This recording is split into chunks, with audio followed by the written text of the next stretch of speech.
Good morning, ladies and gentlemen, and welcome to the annual BRIC Lab Forum in New York, BRICs, the Quest for Global Growth.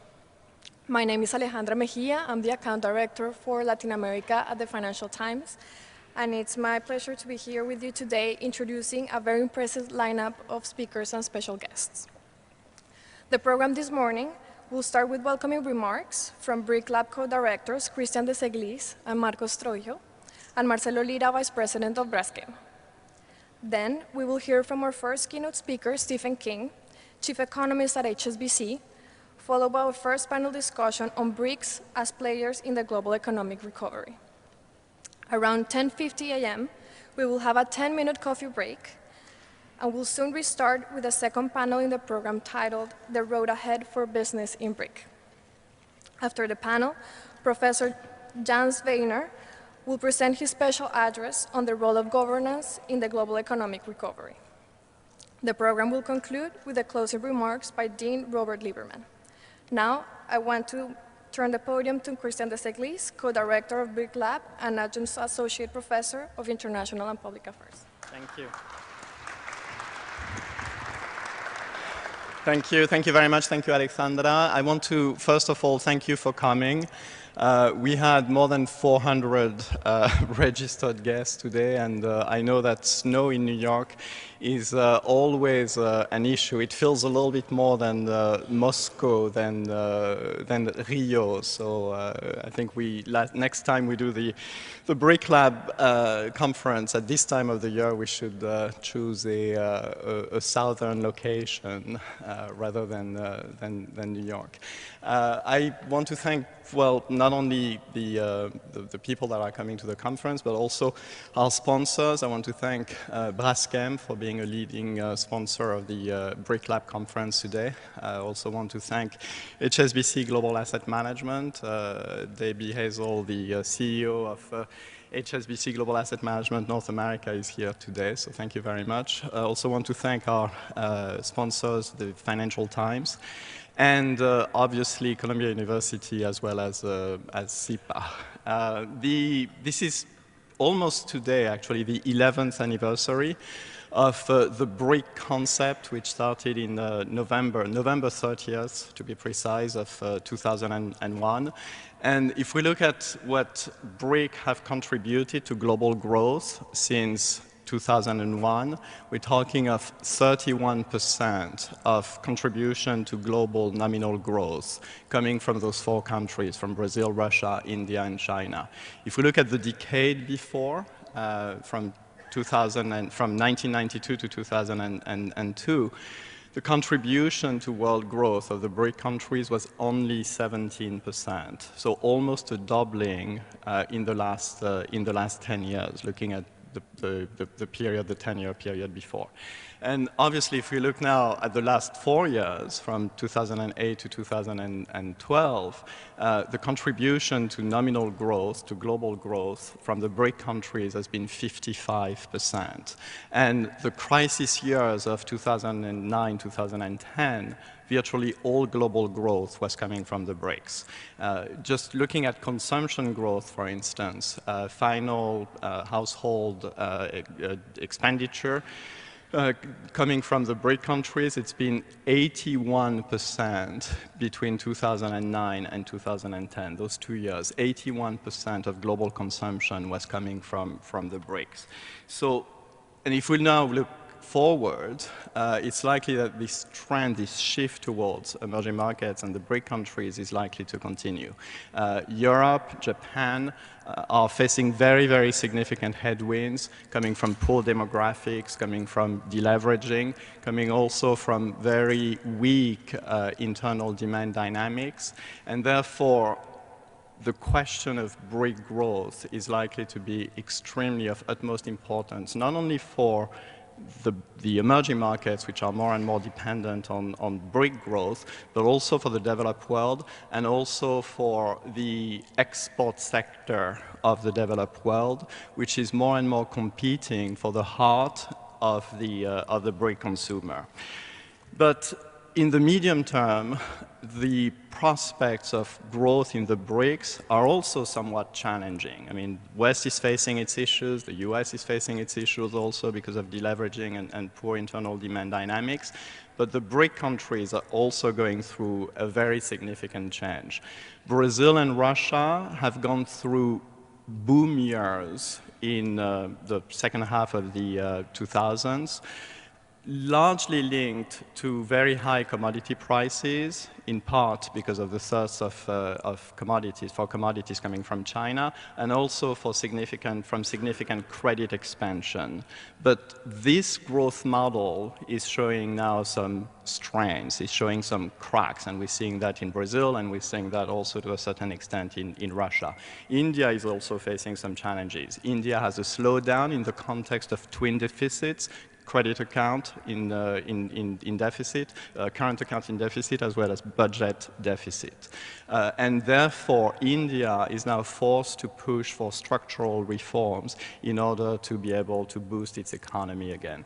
China, most importantly, in the midst of a very, very important transition from what I would call China 1.0 to China 2.0. China 1.0 was a China driven by exports and driven by investments. China 2.0 is a China where the quality of growth is more important than the quantity of growth. China 2.0 is a China that is going to be led more importantly going forward by domestic demand, by internal consumption.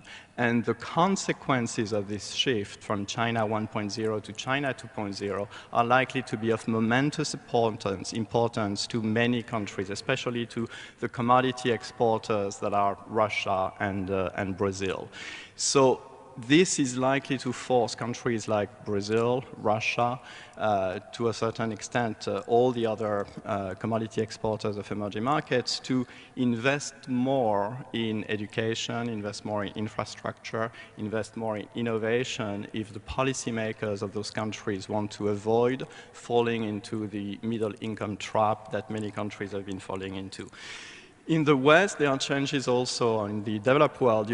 We're facing also changes of equal magnitude. We're facing changes because the US, for instance, is in the midst of an energy revolution with the changes happening and the new technological developments that allow shale gas and shale oil to be exploited. So this is likely to give tremendous competitive advantage to the US and change the dynamics, I would say, of the world economy, with manufacturing to a large extent coming back, or in certain sectors coming back to the US.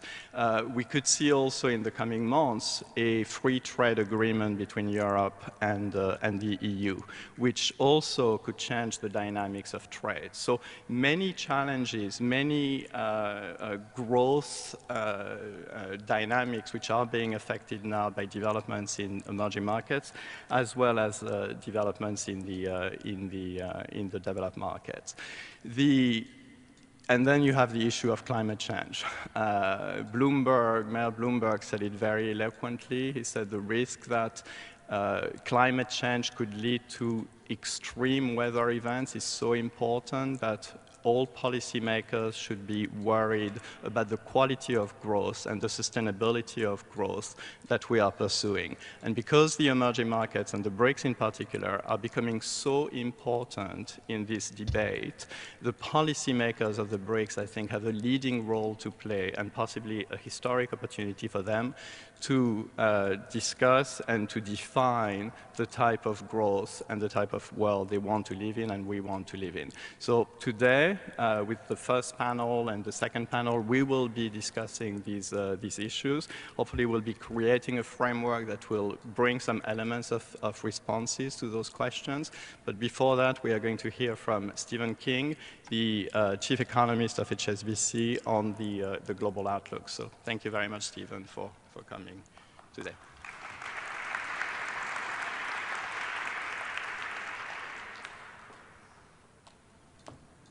And now I'd like to invite Marcos Troijo, co-director of BRIC Lab.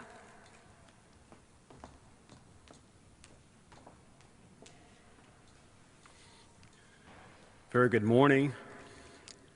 Congressman Marco Maia, Speaker of the Brazilian House of Representatives, Professor Sveiner, my colleague Christian Desiglis, Marcelo Lira, Mark Zafiro, ladies and gentlemen, a great pleasure to be here this morning. What an honor it is to hold the second BRIC Lab conference on the issue of global growth. As we met last year, the conference was contemporary with what we could call the closing of the first decade of BRIC, a decade that was characterized by big BRICs rising mostly because of comparative advantages. The question is, the road that led us from the past to the present is different from the one that will lead us from the present to the future. And the BRICs will have to grow because of competitive advantages. They may very well be the next hubs of creative destruction and therefore of how the global economy is going to be outlined. I want to thank you all. We're going to have a terrific day of work, and we're certainly contributing not only with the 150, 200 people that are being in this room today, but our conference is streaming live through the Columbia University website across the globe live. Thank you so very much.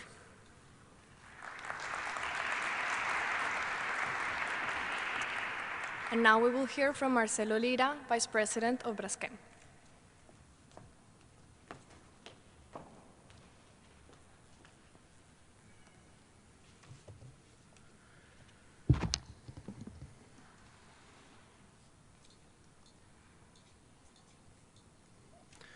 Good morning.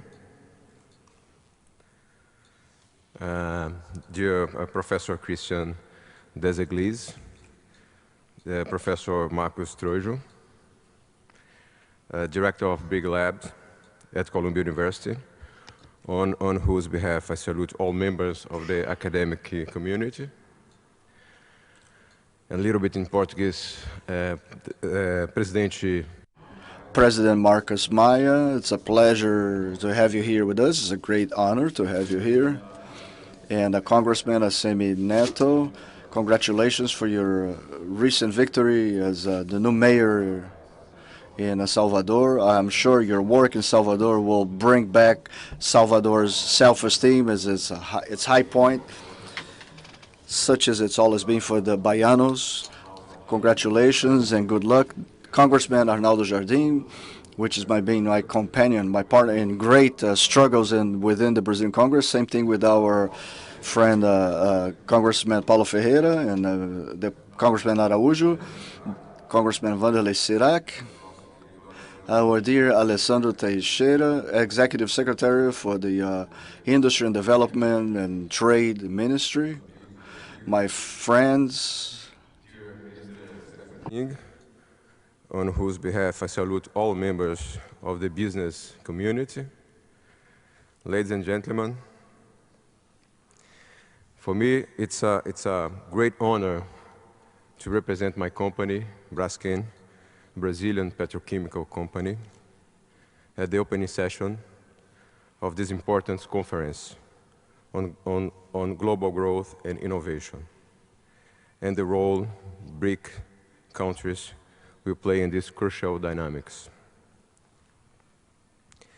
Knowledge, innovation, and sustainability are magic words of our time. These allow for the rise of countries and companies. They help individuals fulfill their potential and dreams in the four corners of the globe. They are the keys vehicles to well-structured and balanced development. Since this conference takes place at one of the premier knowledge centers of the world, here in Columbia University, we are certain that the outcome of these discussions will be very influential and far-reaching. The future for Brazil, Russia, and China as engines of growth depend on more than adapting to the global economy. They must indeed help shape it. Key to this is how these countries evolve from being successful adapters of know-how towards becoming indispensable hubs of knowledge and innovation. Equally essential is that their continued rise is done in line with what the international community has agreed as benchmarks for an equitable relationships between the environment and the humankind. Many analysts have predicted that the convergence between emerging and advanced countries, advanced economies, will happen in the near future. If such catching up is achieved without the necessary attention to the sustainability, the global economy, and for sure the environment, will consequently pay a heavy toll. One that the planet is not be able to withstand. The road BRICs travel to reach their current status and quite different from the one they will have to take in order to fully unchain their economic potential. These great nations must not only grow more, but they need to grow better. And at the heart of this lies the link between innovation and sustainability. Braskem is committed to the transformation and development of the chemical industry and becoming the global leader in sustainable chemicals. In our view, business and sustainability are truly connected. Our vision for the future relies on the full alignment between our business strategy and the principle of sustainable development. We never cease to highlight our company's commitment to play an active role in the solution of social and environmental problems that afflict the globe in the 21st century. Our determination, present and future, is to direct and motivate the work of every professional in Braskem, encouraging them to come up with new ideas and influencing the effort to seek a more balanced world. These are certainly the goals of this conference also, and the aspiration of all leaders gathered here this morning. This is why we are so pleased with joining these efforts in helping BRICS building a better, more sustainable, and innovative world. Thank you very much.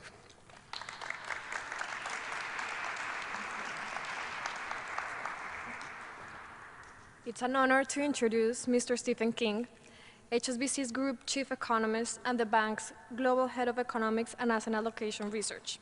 He's directly responsible for HSBC's global economic coverage and coordinates the research of HSBC's economists all over the world. Mr. King.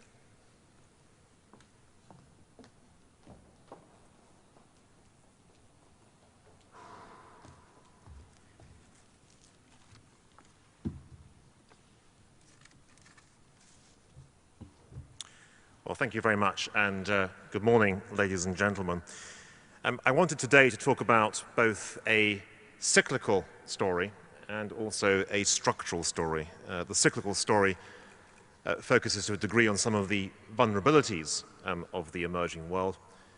The structural story focuses on some of the things that I think will pave the way for tremendous success in the emerging world over the next few decades. I've done this because through the course of this last year, we've discovered that the emerging markets don't just continuously grow at rapid rates without bumping into the occasional little bump in the road. We've had a significant bump in the road during the course of 2012. If I look at the forecasts that we were making at HSBC at the beginning of this year for global growth, they suggested that the BRICs and other parts of the emerging world would do pretty well, while the Western economies, the US, the Eurozone, the UK, would broadly stagnate. We certainly were right about the stagnation. That certainly has occurred over the last 12 months. But at the same time, it turns out that the emerging markets were more vulnerable to that stagnation than we had expected at the beginning of the year. And the question is why? Well, first of all, let me just describe the vulnerability. It's come through primarily as a consequence of weak export performance. If I take two snapshots of the world economy 2 years ago and where we are today, in the middle of 2010, we were seeing what looked like an export boom. China, Taiwan, India, Mexico, Brazil, all saw tremendous gains in exports in a relatively short space of time, all associated with a tremendous recovery coming through in world trade. If you look at the same story in the middle of this year, you find that all that export momentum has effectively dried up. That what seemed to be a very powerful story 2 years ago has faded incredibly quickly, even in the absence of a deep recession in the Western world in general. Now, this, I think, is a story about global imbalances, about current account surpluses, current account deficits, and why it is they've been narrowing over the last 2 or 3 years. Recall that back in 2007, maybe at the beginning of 2008, there was a tremendous concern about the sheer scale of these surpluses and deficits. You look around the world, you found that China had an enormous current account surplus, the US had an enormous current account deficit, and the hope was that in the years that followed, perhaps those surpluses and deficits would narrow, and that would be a good piece of news for the global economy as a whole.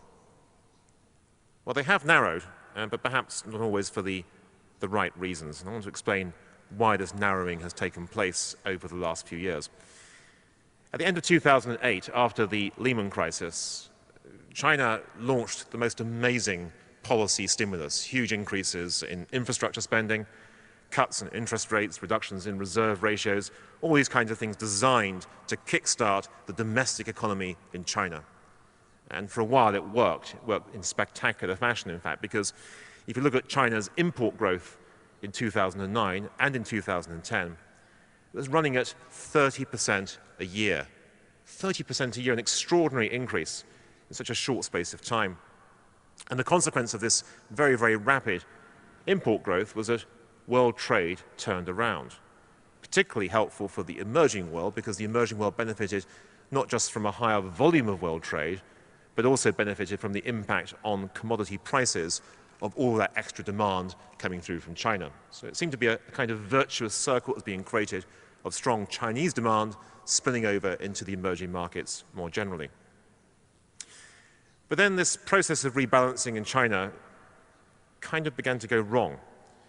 We started to see a significant rise in inflation. We started to see big increases in property prices. We started to see concerns about the health of the banking system. And the consequence was that last year, Beijing slammed on the policy brakes. It wasn't prepared to accept these kinds of domestic risks. And the consequence of the policy brakes being slammed on in Beijing was that the Chinese economy began to slow. As it slowed, Chinese import demand began to slow, and the consequence was that world trade itself began to weaken. And this story demonstrated in one sense how dependent the rest of us have become on China's own domestic policies over the last few years. But the puzzling thing about this latest period is that although China's domestic demand was slowing, it was still the case that China's current account surplus was shrinking. Even though import demand had slowed, even though domestic demand had slowed, it was still the case that China's current account surplus was coming down. And the question is why? Why was China's current account surplus still falling? And to answer that, we have to try and look at not just China's current account surplus and its shrinkage over the last 2 or 3 years, but also at the changes in deficits elsewhere in the world. And what we discovered through the course of this year, at least, is that the world isn't just vulnerable to China, it's also vulnerable to the Eurozone. Because the offset to China's current account surplus coming down over the last 12 months has been a shrinkage of current account deficits in southern Europe, in Italy, Portugal, Spain, and Greece. And these numbers have been really quite extraordinary. Now, some people say, well, this shrinkage of current account deficits in southern Europe is all to do with an improvement in competitiveness in these countries, the consequences of austerity, the consequences of driving down labor costs. That, I'm afraid, I don't think is the case at all. The reason why these current account deficits are shrinking in southern Europe is because no one will lend to these countries. as a consequence of a failure to get access to international capital markets, domestic demand in these countries has collapsed, and that collapse in demand has also added to the slowdown that's come through in world trade. And just to put this into context, the negative impact on world trade that's come from the Eurozone crisis, in particular from the collapse in demand in Southern Europe, has been bigger than the negative impact on world trade that came from the US in the first 9 months of 2008. So during the subprime crisis, but ahead of the Lehman crisis. So during the early stages of the subprime crisis, the impact of the US on the world economy was smaller than the impact of the Southern European nations over the course of the last few months. Now, of course, what this implies in one sense is that the emerging nations, for all their structural benefits, all their structural advantages, demographics, economic catch-up and so on, are still very cyclical. We saw this back in 2008 and 2009. We've seen it again through the course of 2012.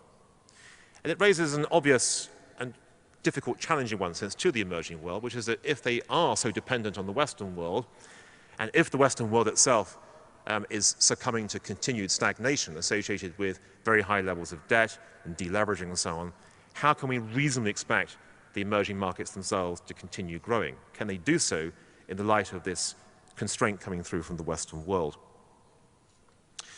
I think the answer here is that we shouldn't confuse short-term cyclical demand events with long-term structural events. You think about the behavior of the industrialized world over the last 70, 80, 90 years, there have been a series of structural events that have contributed to continued reasonable growth. In the 1920s, it's all about the opening up of consumer finance. You couldn't sell many Model T Fords without the rapid growth of consumer finance in that particular decade. In the 1950s and 1960s, it was a story primarily about the opening up of trade within the OECD area. It was a fabulous period of tremendous bilateral trade growth between, say, Germany and France, or Germany and the US, or the US and Japan. And that bilateral trade growth, the ability to remove all of the insulation that we saw in the 20s and 30s, was a key driver of economic success over that period of time. And then in the 1980s and 1990s, we had another wave of rapid trade growth, this time not so much confined to the OECD, but rather trade growth associated with developed nations trading increasingly with emerging nations. A story of the US trading very heavily with China, or Germany trading very heavily with Russia. What I'd like to argue is that the future for the emerging world depends on the development of more of these kinds of trade relationships, but not so much emerging nations trading with developed nations, increasingly emerging nations trading with each other. Because this is the great, if you like, undiscovered part of the global economy that has yet to expand in a significant way. If you look at the volume of trade within the OECD, it is much, much higher than the volume of trade that you see between Asia, Latin America, the Middle East, and sub-Saharan Africa. And that, for me, is something that has to change. In actual fact, I think there are two big changes that have to happen to explain how the likes of China, India, and others can continue growing. The first is changes in domestic demand, and the second is changes coming through on the trade front.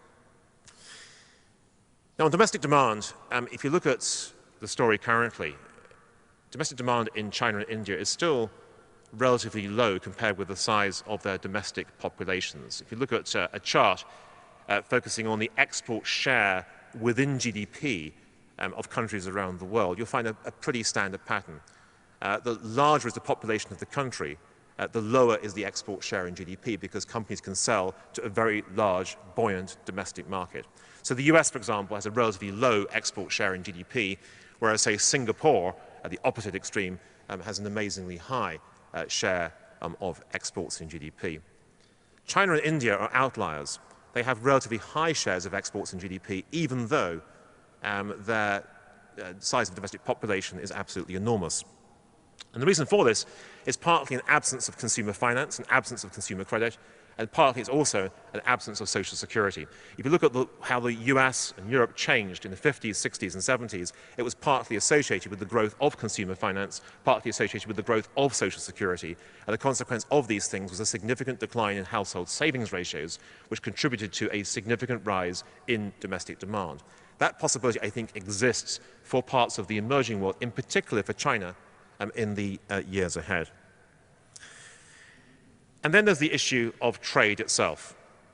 How can trade grow on what I describe as a south-south basis, the creation of what I like to call a southern Silk Road, a replication of the original Silk Road that was a trading route overland from China through to modern-day Turkey and Syria. Well, the answer here, I think, is that there are tremendous incentives to trade. The first is that China in particular needs access to the world's global commodities.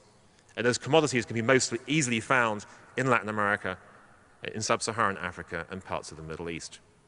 And yet the infrastructure to extract these commodities is still, I would say, sorely lacking. And one example of this is container shipping ports around the world. It's not the most obvious thing to look at, perhaps, but I want to try to show how infrastructure matters in the extraction of commodities and the ability to do trade. 20 years ago, if you looked at the world's top 20 container shipping ports by volume, not a single one of those ports was in mainland China. China did not have the infrastructure to trade with the rest of the world.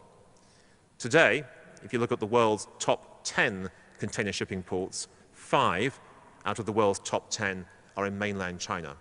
China's success is not just about cheap labor combined with good quality Western capital. It is also a story about this tremendous investment in infrastructure, in logistics, in ports and airports and roads and railways and bridges. What I'd like to argue is that China, over the years ahead, has a very powerful incentive to invest in infrastructure, not just in China itself, but to invest in infrastructure in sub-Saharan Africa, in the Middle East, in parts of Latin America. Rather than China buying lots of US treasuries and asking the Americans to invest the money on China's behalf, it may be that China will increasingly invest in foreign direct investment, building up this kind of infrastructure in other parts of the emerging world.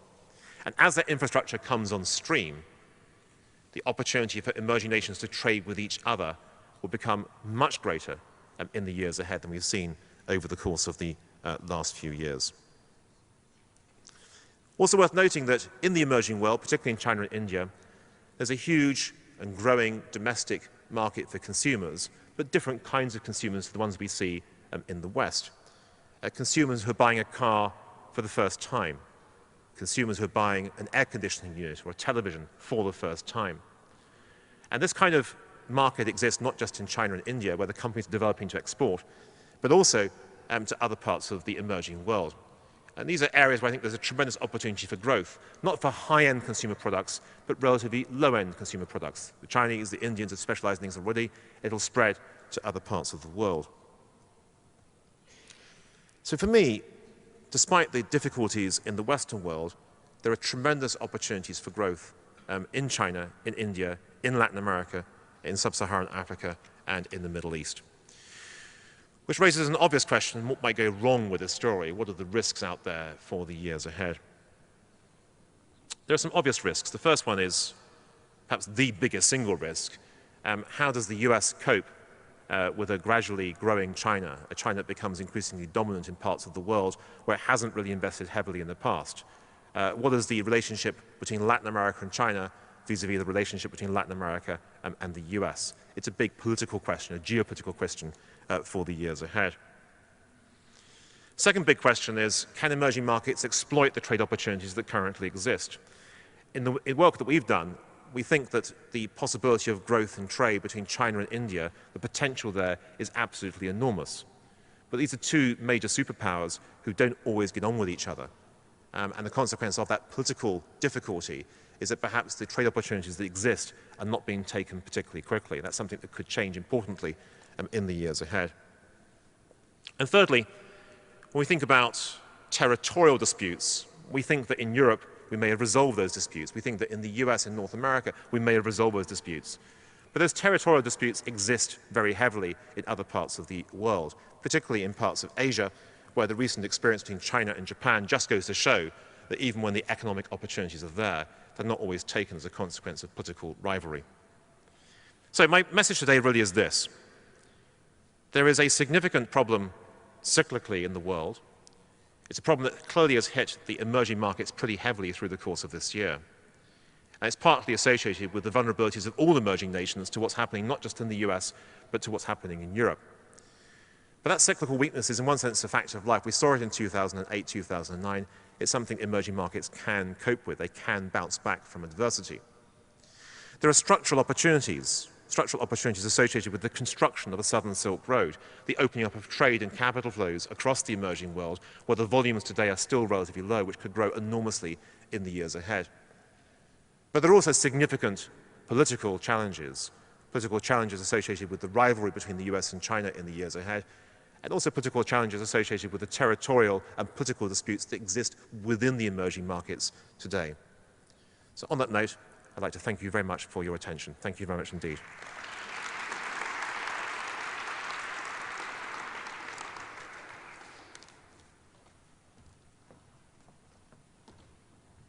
Thank you, Mr. Kim, for a very thought-provoking presentation.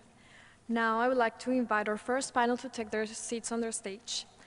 Professor Thomas Trebat, Director of Columbia Global Center, Rio de Janeiro.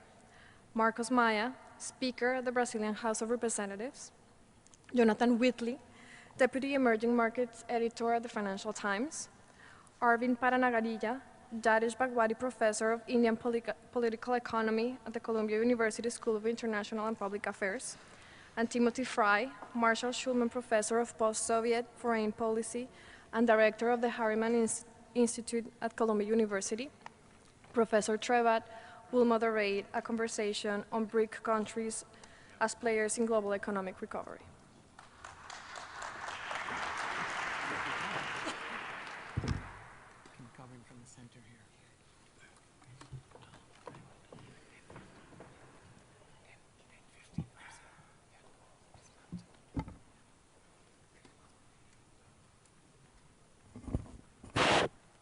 Thank you, and thank you for that warm introduction, Alejandra. It's a pleasure to see so many of you here today, and I'll juggle my microphone as I address you and welcome you to the first panel, BRICs as players in the global economic recovery. And I'd like to challenge the distinguished members of the panel. You've just met them.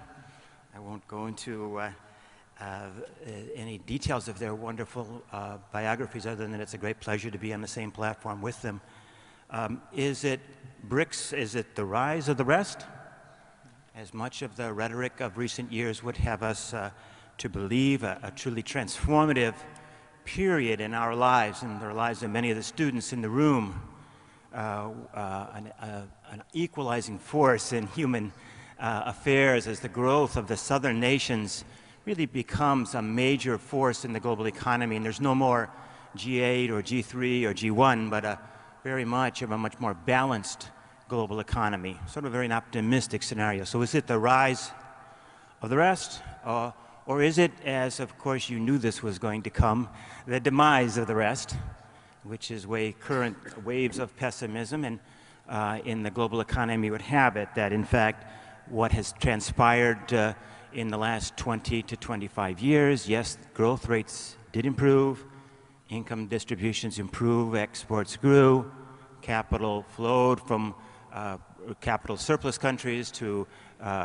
emerging markets, much investment occurred, but it was really a blip, a kind of blue sky optimism that took a particular virulent form in the early 2000s, but has now passed.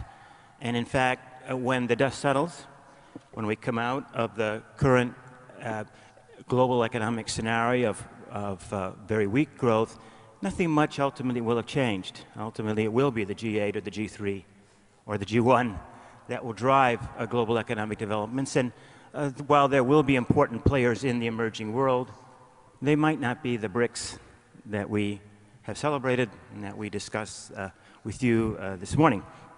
So is it the rise of the rest or the demise of the rest? And just to set the context a little bit more, and Stephen King has done that for us very well, the issues we're confronting from the point of view of the emerging markets are monumental. There's stumping experts all over the world. The very viability of the euro area, whether Greece will or will not default. How much austerity must be placed on the Spanish people, on the Irish, on the Greeks themselves before enough is enough. What about the common currency? So major issues that we didn't think several years ago we'd be confronting, we are confronting. And second, in this country, never ones to shrink from adding a bit of drama ourselves, facing a fiscal cliff. I learned how to say that in Portuguese, Marco, precipício fiscal, as of January 1st. And that's symptomatic of an ideological rigidity in Washington and indeed throughout our nation, an inability to agree on policies that would seem to another generation of Americans to be common sense. But with this generation of Americans, and in this day, one never knows whether we'll get up to that edge of that fiscal cliff and take a step forward, or whether we'll back off of it. So these are major issues in the world economy. And Stephen has reminded us, too, of the slowdown in growth in the Chinese economy as another major dilemma hovering over the global economy. So those are the kinds of the world that we're talking about in terms of the major vulnerabilities. I'm going to get off the stage myself, figuratively, and turn it over to our panel of experts. I've asked each of them in maybe 10 minutes or so that we have ample time for questions following our remarks, to try to deal maybe with 3 questions so that we have a common approach to our different regional perspectives. The first is, look at your country or your region from the outside in. How does this very troubled global economic environment affect your country and your region? So from the outside in. And then second, and maybe more interesting to us here, from the inside out, look at your country or your region in terms of the major drivers of growth and human development, and their sustainability, the major issues. If one looks at the world from Beijing or from Brasilia or from Moscow or from South Africa, wherever, what does the world look like from that point of view? So the growth on the inside out, what are the drivers of growth? What does that mean for your country or your region? What does it mean for the rest of the world? And then finally and third, I'd like them to consider the future of something that is called global economic governance. A very appropriate term, maybe a little bit not quite in common use. What is the global structure of power? Maybe that's a better way to say it, that is emerging as these BRICs, as the BRIC nations, as the emerging markets as a whole continue to grow and develop. What does that tell us about the management of the global economy in the future? So the future of global economic governance, the so-called seat at the table type of argument. So each of them, I'd like to ask them if they could to address those comments, those issues in whatever way they wished in 10 minutes or so of comments. And what I'd like to do, and I'd like to propose we do it in somewhat inverse order from the way our speakers are listed in the program. We'll finish with Marco Maia. We're very pleased to have him with us here this morning, and we'll finish with his comments from a Brazilian perspective. So he and I will wait and enjoy the other speakers who will speak to us first. We'll start with Tim Fry, who is the Marshall Schulman Professor of Post-Soviet Foreign Policy and the Director of Columbia's Great Harriman Institute at Columbia University. We'll start with Tim. Thank you very much.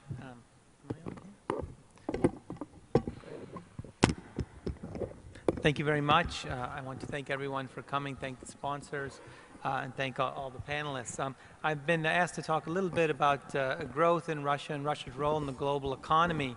And I'd like to be very optimistic. I'm an optimist by nature, but there's a saying in Russia that a pessimist is just a well-informed optimist. So I might be a little less optimistic than I otherwise might be. First, some background.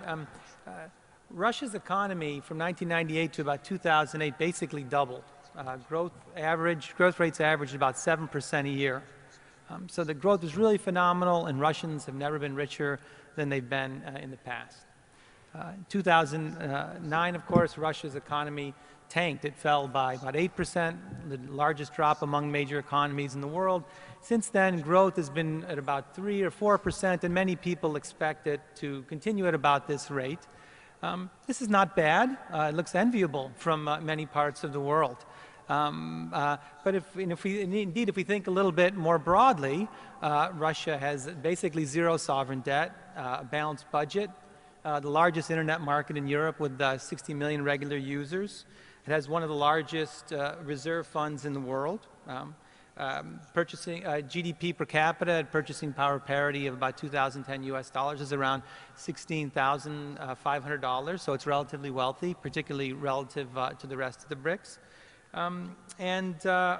Poverty has basically halved since 2000, roughly. It's hard to measure, but it's tangible, the decrease in poverty in Russia. Inequality is still high, but it's lower, roughly, than it is in the US, and certainly lower than it is in Brazil, and by some measures in China. So why is the mood in Moscow so sour? Well, one is the headwinds against Russia's growth and Russia's further integration into the global economy are still pretty strong. Right?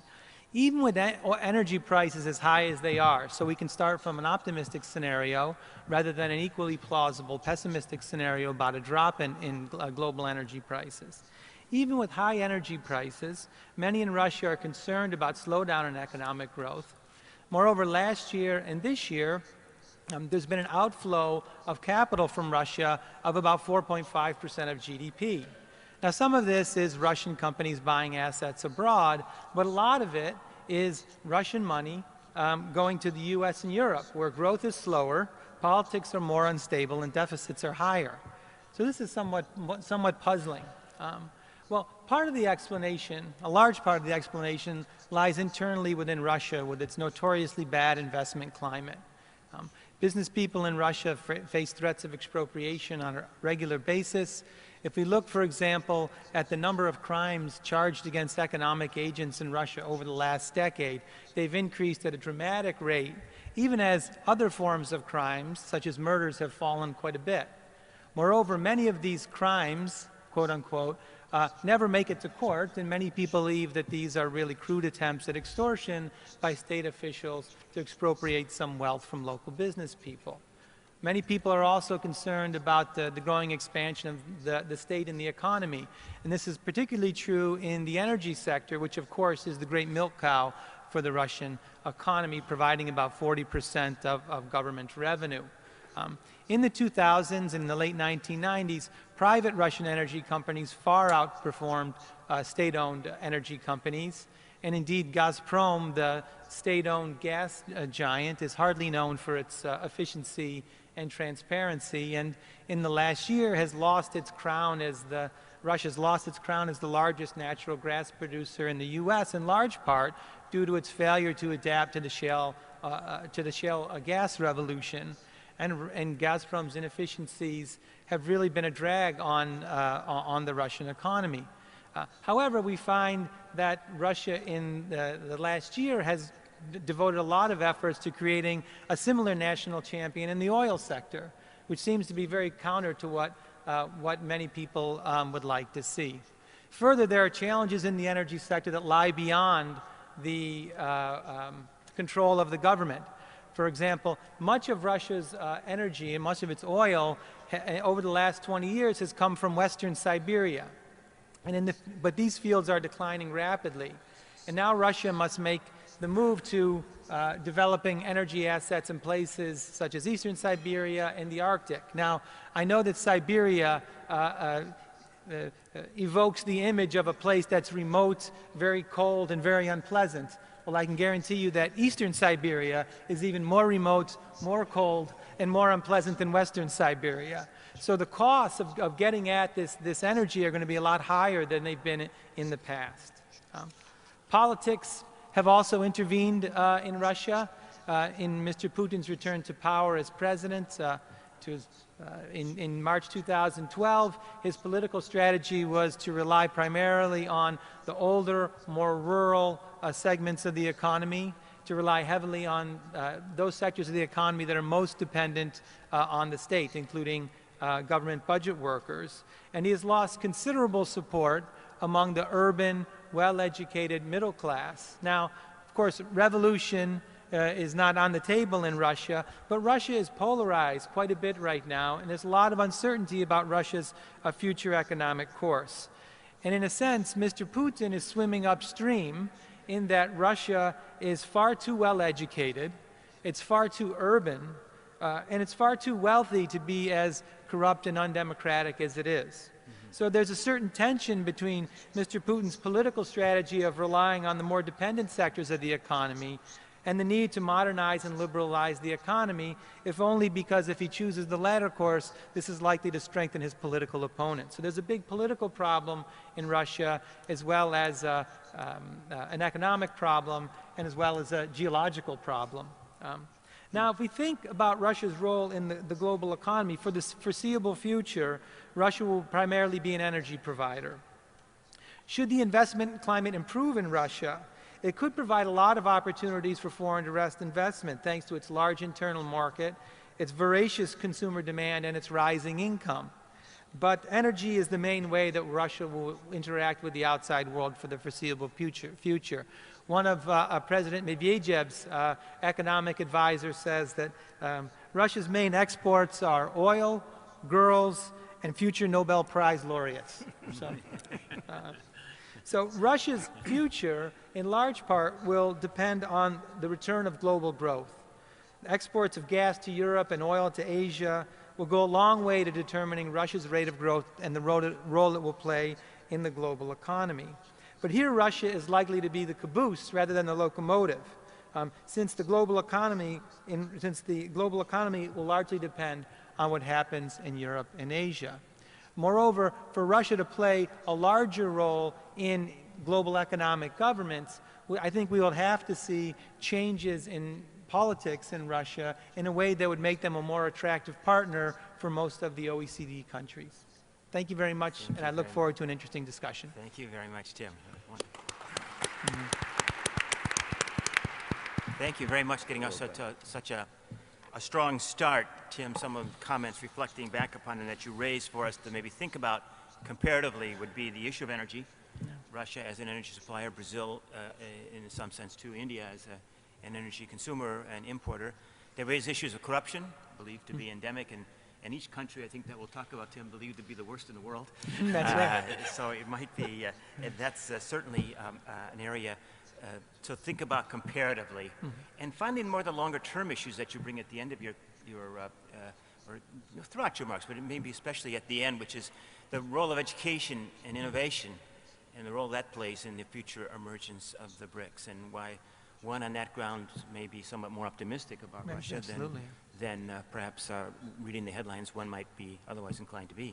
But thank you very much, Tim. It's a great start for us, and it's a great privilege to welcome another great natural resource of Columbia University, that is Professor Arvind Panagaraya.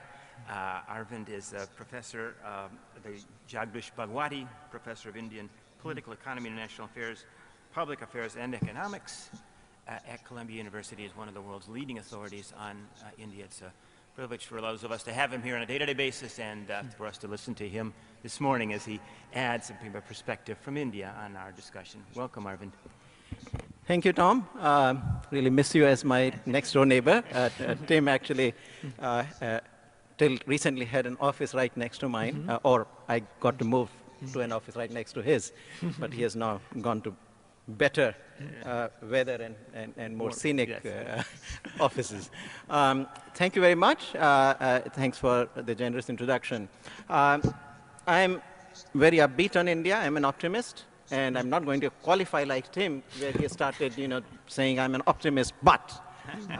No, I'm not going to add the but. There are issues of slowdown in India recently. I'll come to that. But let me first, just project my optimism a little bit.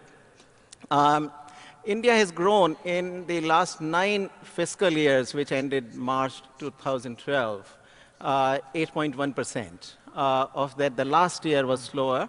And that is the calculation in real rupees, the domestic currency, correcting for inflation. If you do the dollar calculation, because rupee during these 9 years has also appreciated in real terms, so if I calculate this growth back into the real dollars, that growth has been somewhere between 12 and 13%. So it's an incredibly phenomenal growth, and that has also represented a rising share of Indian GDP in the world GDP. So I like to kind of, express my optimism in the following way, that, even if one makes the conservative assumption that in the next 15 years, India will continue to grow, let's say, 10% in real dollars, that turns India in 15 years, so by 2027, from the current level of about $1.7, $1.8 trillion economy to a $7 trillion economy. Most likely by that time, India will be the third largest economy in the world after China and United States, or United States and China, depending on how those two rank in 15 years. India would have bypassed countries like France, Germany, UK, Brazil, etc., relative to which currently it is behind. So I see that a very likely scenario. I'll come to it. The second part of this optimism, I think, is to do with demography. India is virtually the only large country which has a growing population, growing young population. And going by the United Nations numbers that I have seen, in about 15-year time between 2010 and 2025, the United Nations numbers are that China plus the developed countries are going to be minus about 100 million people in the age group from 20 to 49. India is going to be about plus 130 million. So, the way I like to say it is that if you guys think that there are too many people around you like me, just wait another 15 years. The world is likely to turn a lot more brown. Reason, being that the population pressures, the demographic pressures, basically are going to require workforce in large parts of the world, including actually in China, which because of its one-child policy is going to shrink in demographically in terms of the young population. And India is virtually going to be the main country supplying that. And you can see that, in terms of the very large number of Indian young students around the globe. My estimate is that, in any given year, there are about 300,000 Indian students between countries like UK, United States, Australia, and Canada. So that, I think, is the demographic scene as I see it. Now, how the economy looks currently. Now, there has been a bit of slowdown in India. The Indian politicians, the government particularly likes to think that, this is all because of the global slowdown and because Europe is having this kind of crisis, and that's what is hitting us so hard. My view is different. I don't think that's the major part of India's story. Even today, it's not ultimately it's not such a large country. It's only 3% of the GDP, or the global GDP. It will be much larger in 15 years' time. And therefore, if India has its house in order, in effect, even if that world economy today doesn't grow, all India needs to do is be more competitive and actually claim a larger share of the existing economy. I mean, it really is a small economy, and therefore, the global growth is not so central. In fact, if you look at the trade figures of India, certainly, that is where any effect of the global slowdown should show up, but that's not where it certainly is not showing out there. The two factors that have led to the slowdown, and the slowdown here, of course, has been that, if you take the latest full year for which data are available now, which is the end of June 2012, that year growth rate was 5.9%. So that's the kind of about 2 percentage points slowdown in the growth rate. That is largely explained by two factors. India was hit with large number of these corruption scandals. So prudentially, politicians kind of, as well as the bureaucrats, became very cautious. If you make decisions and those decisions can be then attributed to your having accepted a bribe, that is a hard thing to do in a climate when all, one after the other corruption scandals are coming out, and even the cabinet ministers are being sent to jail. A prudential action would be well, let's not make any decision. So that led to a bit of a paralysis in decision making, and in a whole lot of areas, hundreds of projects actually got stranded because of the lack of permissions, and that was part of the reason for the slowdown. The second one was that we got a hypersensitive central bank, hypersensitive to inflation. And inflation was, going at 8–9%, and the central bank took the view that no, this is really not quite the level of comfort I like. I want 5%. So it really has gone on to a huge monetary contraction. In the usual times, if you take the long-term view, monetary growth has been about 15 to 17%. Last year, monetary growth was about 3.5%. Currently, it's running at about 6%. So it's still, it's a very contractionary monetary policy. And also on the external account, then the central bank couldn't manage the exchange rate very well. Large devaluation, so that devaluation, of course, partially undid the disinflation that the central bank was trying to do. So those really are the two key factors to which I attribute the recent slowdown. Luckily, usually countries react to crises when there are real crises, when you get a balance of payments crisis and you got to account to the global community. But in this case, an indication of changed times in India, suddenly this kind of drop in the growth rate was seen as a crisis, and the result has been the government has actually reacted by announcing a series of reforms. One of the most important ones being the opening up of the multi-brand retail to the foreign investment. That's a reform on which the government had been dragging its feet for a long time. But several other measures also to cut the subsidies, particularly in diesel, in petrol, etc. So the reaction has been one of a response, has been one of reforms, and I suspect that this is going to be helped. Now, 2014 there is going to be an election, and so there is a political issue here. The government is there is a fiscal deficit which is large also.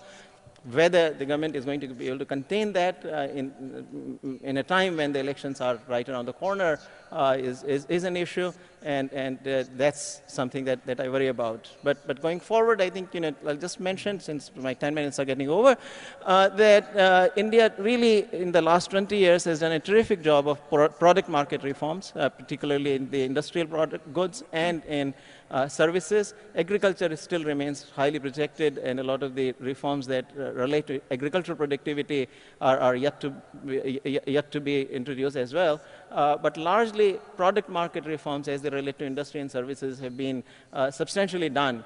Where it's lagging behind and dragging its feet is the labor market reforms and land market reforms. Among the factor markets, those two capital markets have done better. Financially, I think I would actually dare say that in that area, India is ahead of China.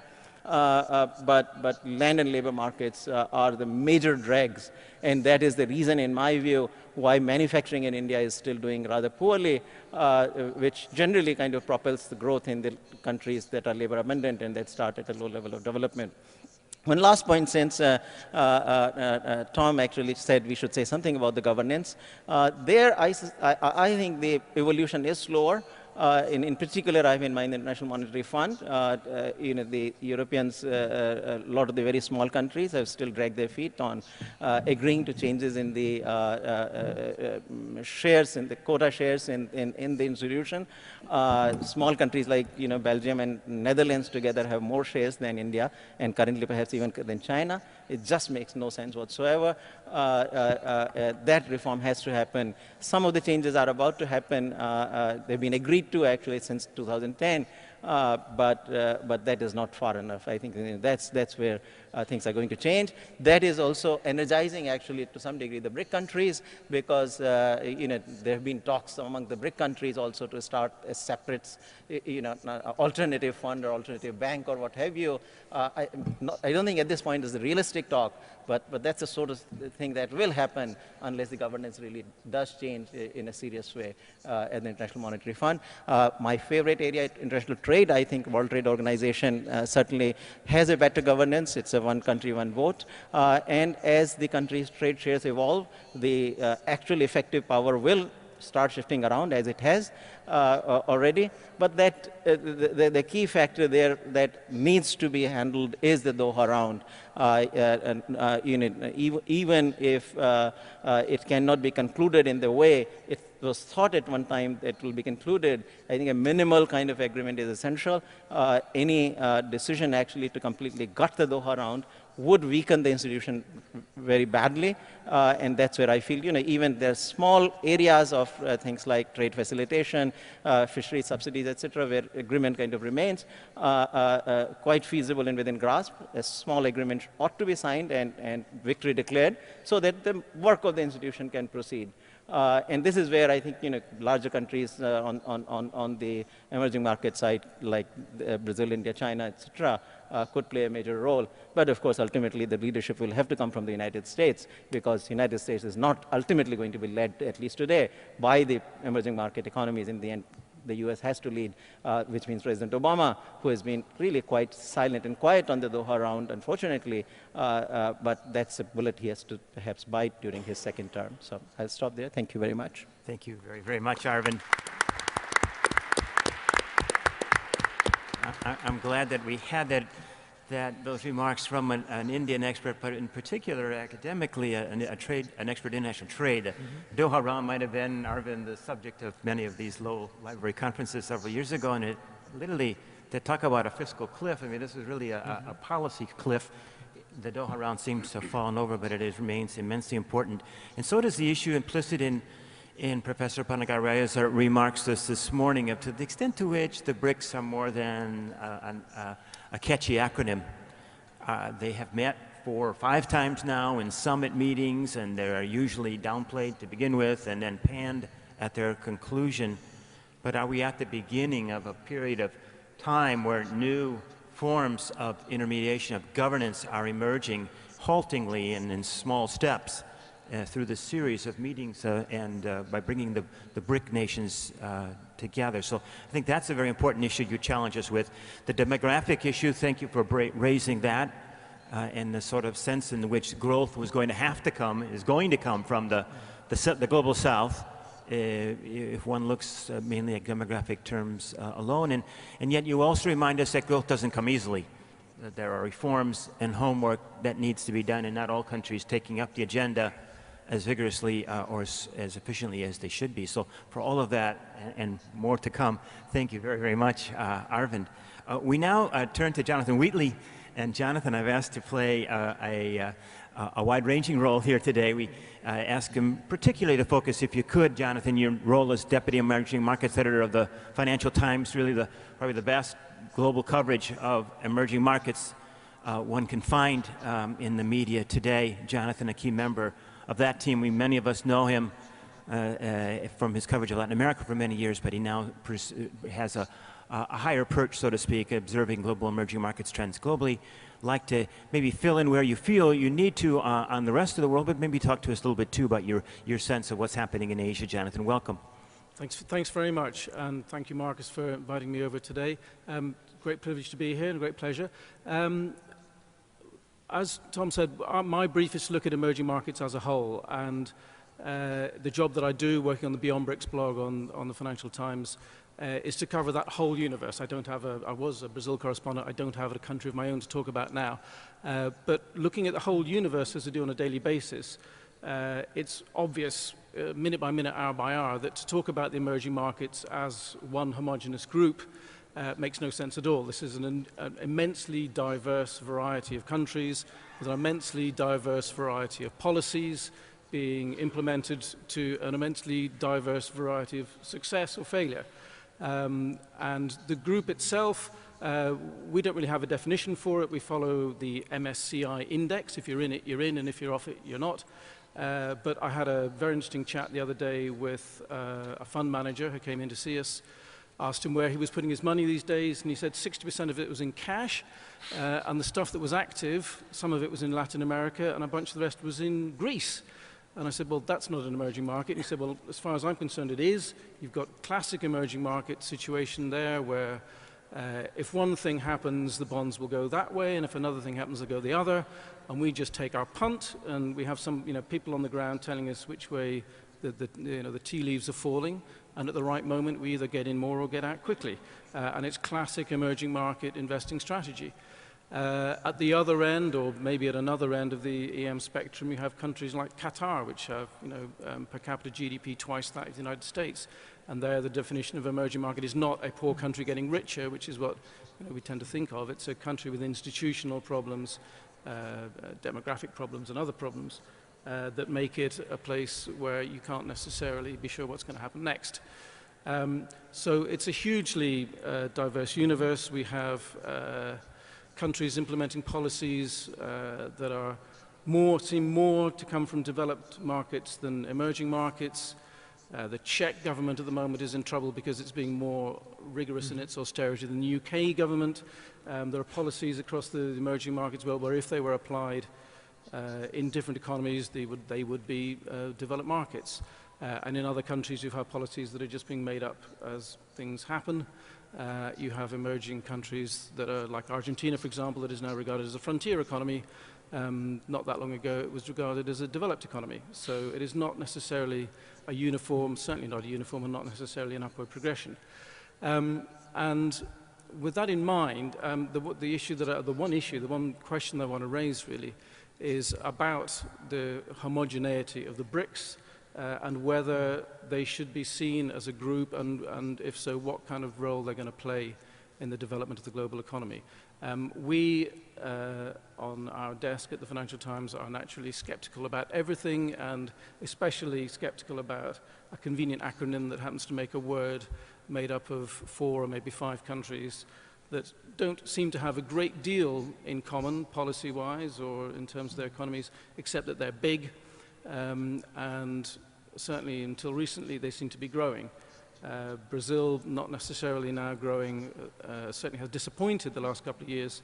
This year now seen as growing 1.5%, from 7.5% a couple of years ago, but back up again maybe next year. China, we all know, falling down. But countries that depend relatively little on each other for their prospects. It's a group that you could say is really China and its main trading partners, or its main emerging trading partners. Countries that depend relatively little on each other than China for their trade prospects, and yet which seem to be determined to act as some kind of a whole. There is a BRICS secretariat, and we have in prospect a BRICS bank. Now, when that was first mooted, we had quite a lot of discussion about this on the desk in London, and it just doesn't really seem to make sense. Here you have, if you take just the 4 original BRICS, countries with combined international reserves of about $4.5 trillion, about 3 1/3 of that in China, a big chunk, about something like 570 billion in Brazil, about 500 billion or a bit more in Russia, and 300 billion or so in India. So with plenty of cash to play with, but an amazingly disparate set of objectives that they might want to put that to play in. Brazil has its own government-run, government-owned development bank, the BNDES, which is about twice the size of the World Bank. It disperses about $70 to $80 billion a year. It has its own priorities to create national champions in Brazil, to promote big successful Brazilian companies in Brazil and abroad, and to provide basically the only source of affordable long-term credit for any Brazilian company wanting to invest. And it's Brazil's priorities when it comes to investing abroad, in some instances, have very little to do with those of the other BRICS, and in some instances confront them head on. Brazil and China, for perhaps different reasons, both have very strong interests in investing in Africa at the moment. Brazil to develop its markets, develop its expertise, and China to secure its supplies of basic commodities. Why would Brazil and China cooperate in investments in Africa? Why would Brazil and Russia cooperate in investments in another part of the world? It's hard to see why. Yet, they do seem determined to do it. The moves are starting to to be taken to set up the bank, and there does seem to be a real determination. Now, you constantly ask yourself why that might be, and one of the reasons that this bank is being set up, if not the main reason it's being set up, is dissatisfaction with the Bretton Woods architecture. Developing countries, on the whole, do not like having to go to the IMF. They certainly do not like being told what to do as a condition for securing IMF credits. And the idea of having an alternative source of funding, not just for the BRICS countries, but possibly for other developing countries, has its obvious appeal. And I really don't know the answer to this, but the big question is, what are the longer-term implications of that? Here you have 4 very big, in their different ways, very powerful countries, all of them, to a greater or lesser degree, implementing heterodox policies,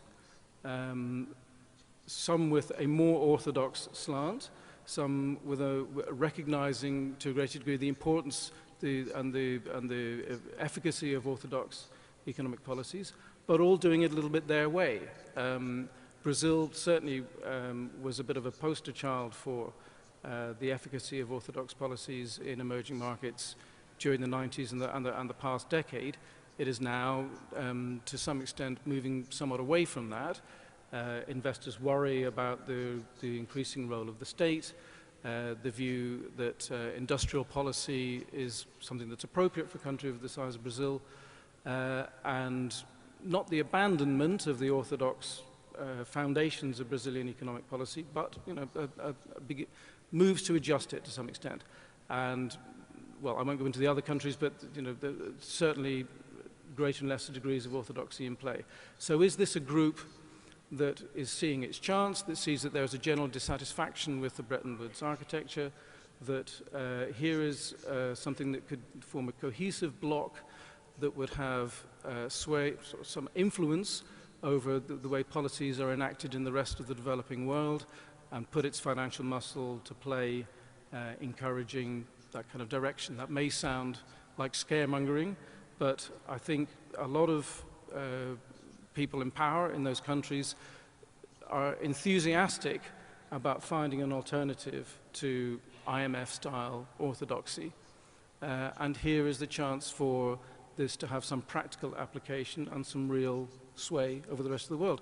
And if you're a smaller emerging market and you see this enormous group of your big brothers getting together and combining their financial muscle, then you might start to think that policies that you would have rejected in the past might be worth pursuing. And for example, you might get some support for industrial policy, for example, if you were to implement it at home and in your spheres of influence abroad. So I don't know which way that's going to go. I think my own personal view is that I push that argument a little bit further than might be appropriate, but I think it's definitely something to think about. So thank you. Thank you very much, Jonathan. And that was a perfect reminder that there is something real to the BRICS, that it does reflect a deep-felt resentment, I might say, or maybe a long-term historical ambition of the societies of the BRICS to play a greater role in global economic governance. And maybe, as you point out, maybe it's just China and its major trading partners, but maybe there's something more to it. So I think that's a thought that will carry us over into our discussion period. As a former director of the Center for Brazilian Studies at Columbia, one of my fondest hopes, Marcos, was that everybody would learn Portuguese, or at least that our students would fill up our classes, and and that wonderful language would be more widely spoken in the United States, which is a prelude to welcoming Marco Maia. He's the president of the Câmara dos Deputados, the House of Representatives of the Brazilian Congress. That makes him ipso facto, or ex officio, one of the most important public officials in Brazil. It also means he is a person of great honor and respect in that very fractious body known as the House Câmara dos Deputados in Brazil. To have won their support and to merit it through his actions is a major accomplishment. Deputado Marco vai nos palestrar agora uns minutos e vai falar no tribunal, e lhe dou as boas-vindas, por favor, Dr. Maia. Muito obrigado.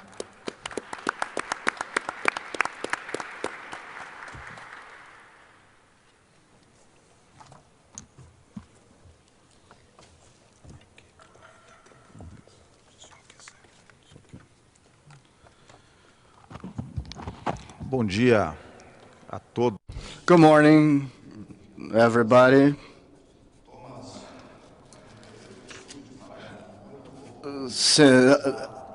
I am going to use the podium once more so I don't lose this habit at this forum. I'd like to, first of all, greet Christian and Mark Storijo, who are co-directors of BRIC Lab, and simultaneously, Marcus, tell you about my honor and satisfaction to all of us Brazilians to have you here coordinating this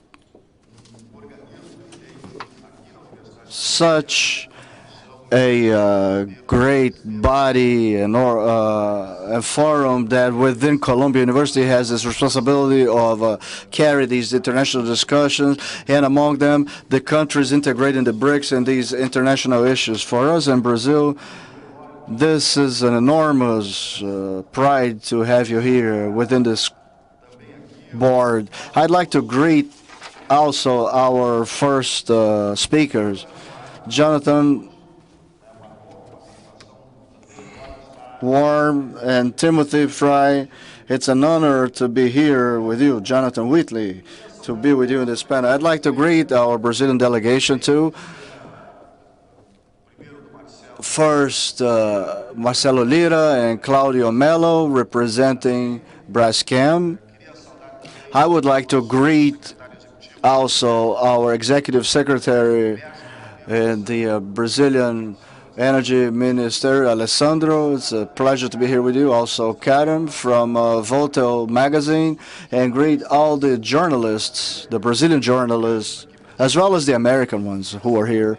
And also our congressmen who are here with us, Congressman Paulo Ferreira, Vanderlei Siraki from the Workers' Party. I'd like to greet Arnaldo Jardim from the PPS, the Socialist Popular Party, as well as Congressman Bruno Araújo of the Brazilian Social Democrat Party, which is the leader of the PSDB in the House, the main opposition party in Brazil. I made it a point to invite him to be here with us at this event, as well as Congressman Antonio Carlos Magalhães Neto, leader of the Democrats, which is also another opposition party in Brazil, and currently elected the mayor of the city of Salvador. And I would like to confess here, Thomas, that I invited the Congressman Assemi Neto to also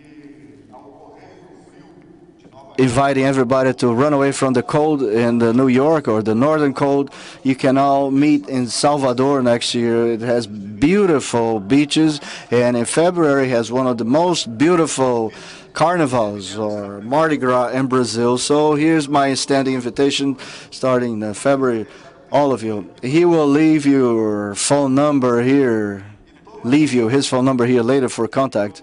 And Thomas, I would like to start by asking you forgiveness if I go beyond my time slot, since the trip from Sao Paulo to New York is an almost 10-hour-long flight, which gave me a lot of time to think and in which to write my speech. So, ladies and gentlemen, I thank you for inviting me to meet in this BRIC Lab from this prestigious University of Columbia. As president of the Brazilian House of Deputies, I am honored by the possibility of contributing for the debate on the importance of BRICs to the present moment and world economy going forward. More than an acronym, however, BRICs are one of the engines of the world economy. The fact alone that these 5 countries occupy around 26% of the land mass of the planet, the home of 41% of world population, and hold 46% of the global workforce. On the other hand, or between 2003 and 2009, its share in world output increased from 9 to 14%. When you include South Africa, BRICs accounted in 2010 for 18% of the global GDP in nominal terms, which correspond to nothing less than $11 trillion. In parity, the purchasing power, this share was of 25%, which is equivalent to $19 trillion. Another sign of the economic vigor of the BRICS is given by the trade evolution of a trade growth between the group, which went from $27 billion in 2002 to over $200 billion last year. Besides that, trade between BRICS and the world increased almost sixfold, going from $790 billion in 1999 to $4.4 trillion in 2008. The importance of the BRICS to Brazil could be assessed when you realize that the trade current volume between my country and the group went from $10 billion in 2003 to $96 billion in 2011, which is an almost tenfold growth. The institutionalization has been progressive in tandem with the intensification with the relationships within the group, although it's still an informal character, which is sustained by the political will of its members. However, starting from the Chancellor meeting of the 4 regional countries, which was held at the margin of the 61st UN General Assembly in September 2006, we saw the first step for the creation of a articulation mechanism between them. The group adopted a horizontal model so that we could analyze several topics together, among them economic financial issues with meetings between financial ministers and central bank presidents, and security, food safety, agriculture, and energetic issues. The Supreme Court signed cooperation protocols in 2010. We still had agreements between development banks. This process starts to reach to the parliaments of the BRICS when I assumed the presidents of the House of Representatives. I started the initiative when we had the second summit of the G20 in 2011. I put together the chiefs of delegations of the BRICS.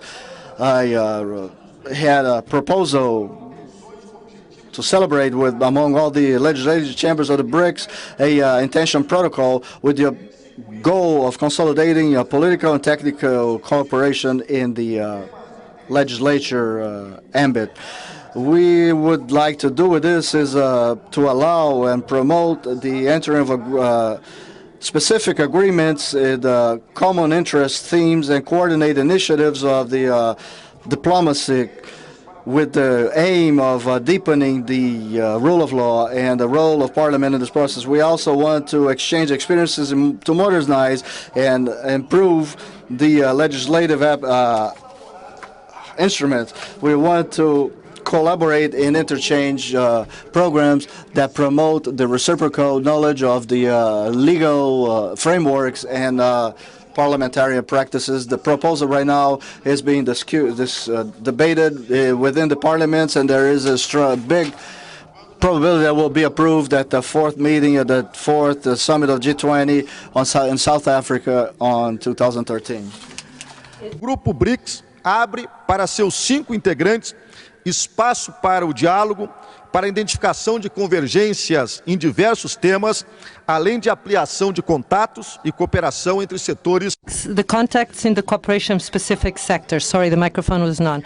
It's a well-known fact that great disparities exist: cultural, historic, demographic, military, political, military power, interest in the action of the international arena. However, these differences cannot be an obstacle and should not be an obstacle to the definition of a common agenda of the 5 countries aiming to fulfill the interests in the context of an international stage. This common agenda, as far as I can see it, should include, among others, the demand for positive actions from the industrialized countries to face the world crisis and to promote the resumption of the global growth. It should also contemplate the need for reform of some of the most important multilateral international agencies like the IMF, the World Bank, the Security Council of the United Nations, in order to reflect the new balance of power, strength, and economic weight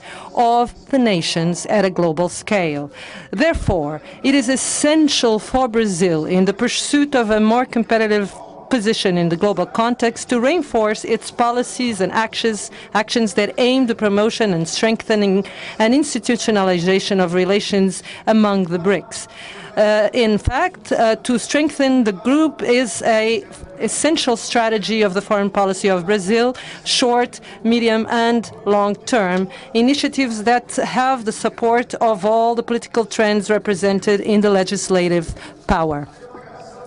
The outbreak of the international financial crisis in 2009 and the recurrence this year caused a strong slowdown of the world economy, in particularly the mature economies. Even taking into account the much better performance of the emergency countries, we can't hope for a better PIB, a world GDP of 3.1 vis-à-vis the crisis in 2007. The strategy followed by the developed nations in the fiscal austerity, together and separate from politics of pro-growth policies, has shown to be inefficient. The result is the deepening of the recession, the increase of unemployment. Consequently, we intensify the aversion to the risk of the world economy, which affects the growth and reduces the trade volume. In this context, Brazil was forced to implement a set of measures to strengthen its economy and to assure the continuity of a sustainable growth. In particular, we have adopted measures to stimulate public-private investment, increase competitivity of the economy, and to stimulate demand and strengthen the domestic market, reduce the tax costs, economical costs and financial, and to accelerate growth. A part of these initiatives was executed by the executive. It is the case, among others, of the marked reduction of the basic interest rate of the economy, which went from 12% yearly in 2011 to 7.5% this year, in September this year. In addition, we should mention the reduction of the interests of the spreads by the public bank, the expansion of the investment financing by the BNDES, the creation of new credit lines, and the expansion of the housing credit of the Caixa Econômica Federal, the significant reduction of the public sector debt in opposition to the actual world trend. This is data 60.4% of GDP in 2002 to 32.7% of the GDP calculated in 2013. The investments in infrastructure of the plan of growth acceleration that reached about $85 billion in 2011. The investments of Petrobras forecasted to be $120 billion between 2012 and 2016. The concessions in railroads, roads with values estimated in $45 billion and in $21 billion, respectively, in the next 25 years.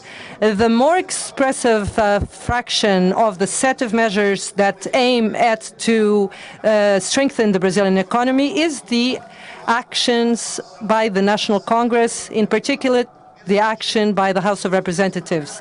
In this domain, I would like to highlight the contribution of the legislative power in the Brazilian government, known as the Plan Bigger Brazil, Plano Brasil Maior, which was launched in 2012, and it's now before the Congress to improvement, and it's the new policy, industrial policy, technological policy, and it has a set of actions which the main goal is to raise the competitivity of the economical sectors, domestic economic sectors that are sensitive to the exchange rate and competitive pressure from imports and more incentives in labor force.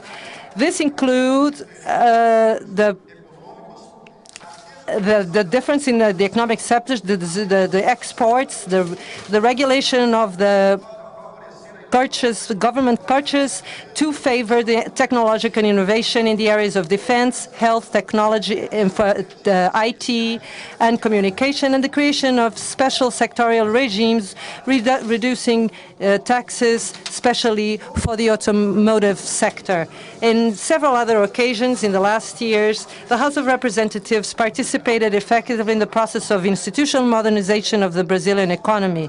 I can mention as examples the improvement of fiscal incentives for the regional development and the creation of a special tax regime for the purchase of computers for educational use to promote the digital inclusion in the public schools. Equally decisive was the action by the federal deputies in the elaboration of the law that compares indirect and direct compares indirect exports to direct exports, allowing the indirect exporter, mainly the micro and small empresses, to finance its export production with the small interest rates, international rates.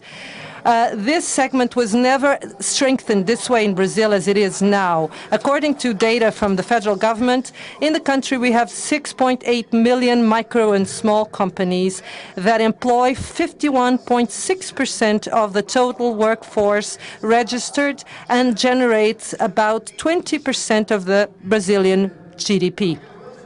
The economic relevance, social and economic relevance of the micro and small companies is recognized by the Brazilian Constitution that enshrines differentiated treatment, favored treatment for these companies. In the beginning of this month, we approved in the chamber the creation of a organ for the small and micro companies with the status of ministry. These companies have a tax regime called Super Simple that reduces the fiscal load in this segment, and it constitutes a unique document for 8 different taxes for the small and micro companies, and that facilitated the opening and the regularization of these companies. Consequently, it favored the creation of jobs and income. Another important contribution of the House of Representatives for the initiatives of development in the country is the regulation of the results of the province, oil province of the pre-salt in a medium long-term horizon. We have to take into consideration what the pre-salt will mean in terms of the increase of petrol production and natural gas, and the need of investment with multiplying effects for all economy. Today, the national oil production is about 2 million barrels a day, and it should reach in 2021, according to official calculations, 5.4 barrels a day. This will allow Brazil to go from an exporter of about 2.5 million barrels a day with an evident positive repercussion on the trade balance. To maximize the leverage of this source, the Congress approved the project that ended in the law 12351 of 2010 that determined that the exploration and production of petrol and natural gas in pre-salt and strategic areas must be contracted by the Union under the regime of production sharing. In addition, instituted a social fund created with a goal to constitute a long-term savings and to offer resources for the social and regional development. Another project of great interest, and that we debated in exhaustion 2 weeks ago, was the sharing of the pre-salt oil revenues. The project approved allows that the Union receives 43% of the resources in 2013, increasing to 46% in 2019. The states and the cities will receive between 21 and 32% in 2013 and 27% in 2019. These amounts may be used in the following sectors: infrastructure, education, health, security, fighting poverty, culture, sports, research, science and technology, civil defense, environment, mitigation of the climate change, and the treatment of drug addiction. The Brazilian Congress tries right now, deals with another,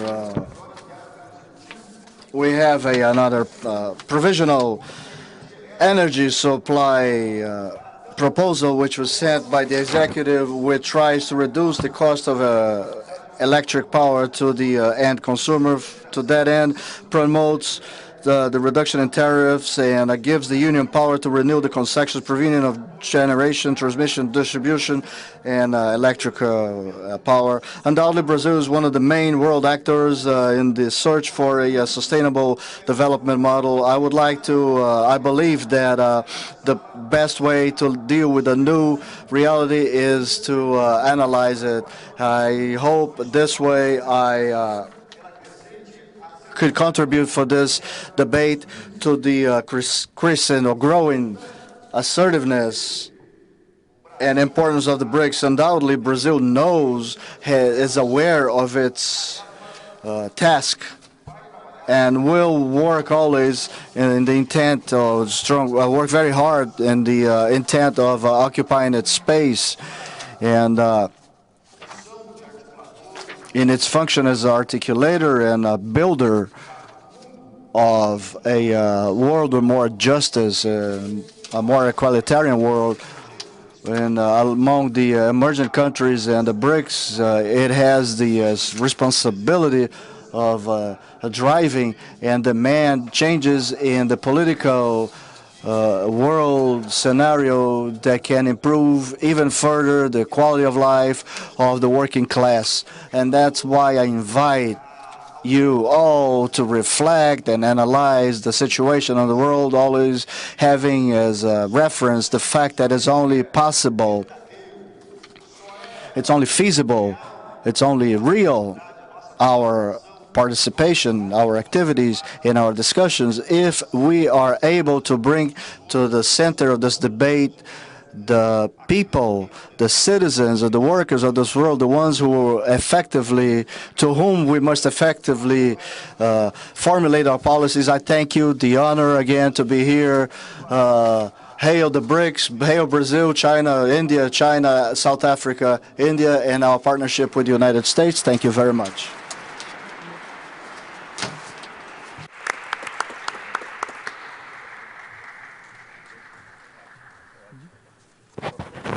Very much.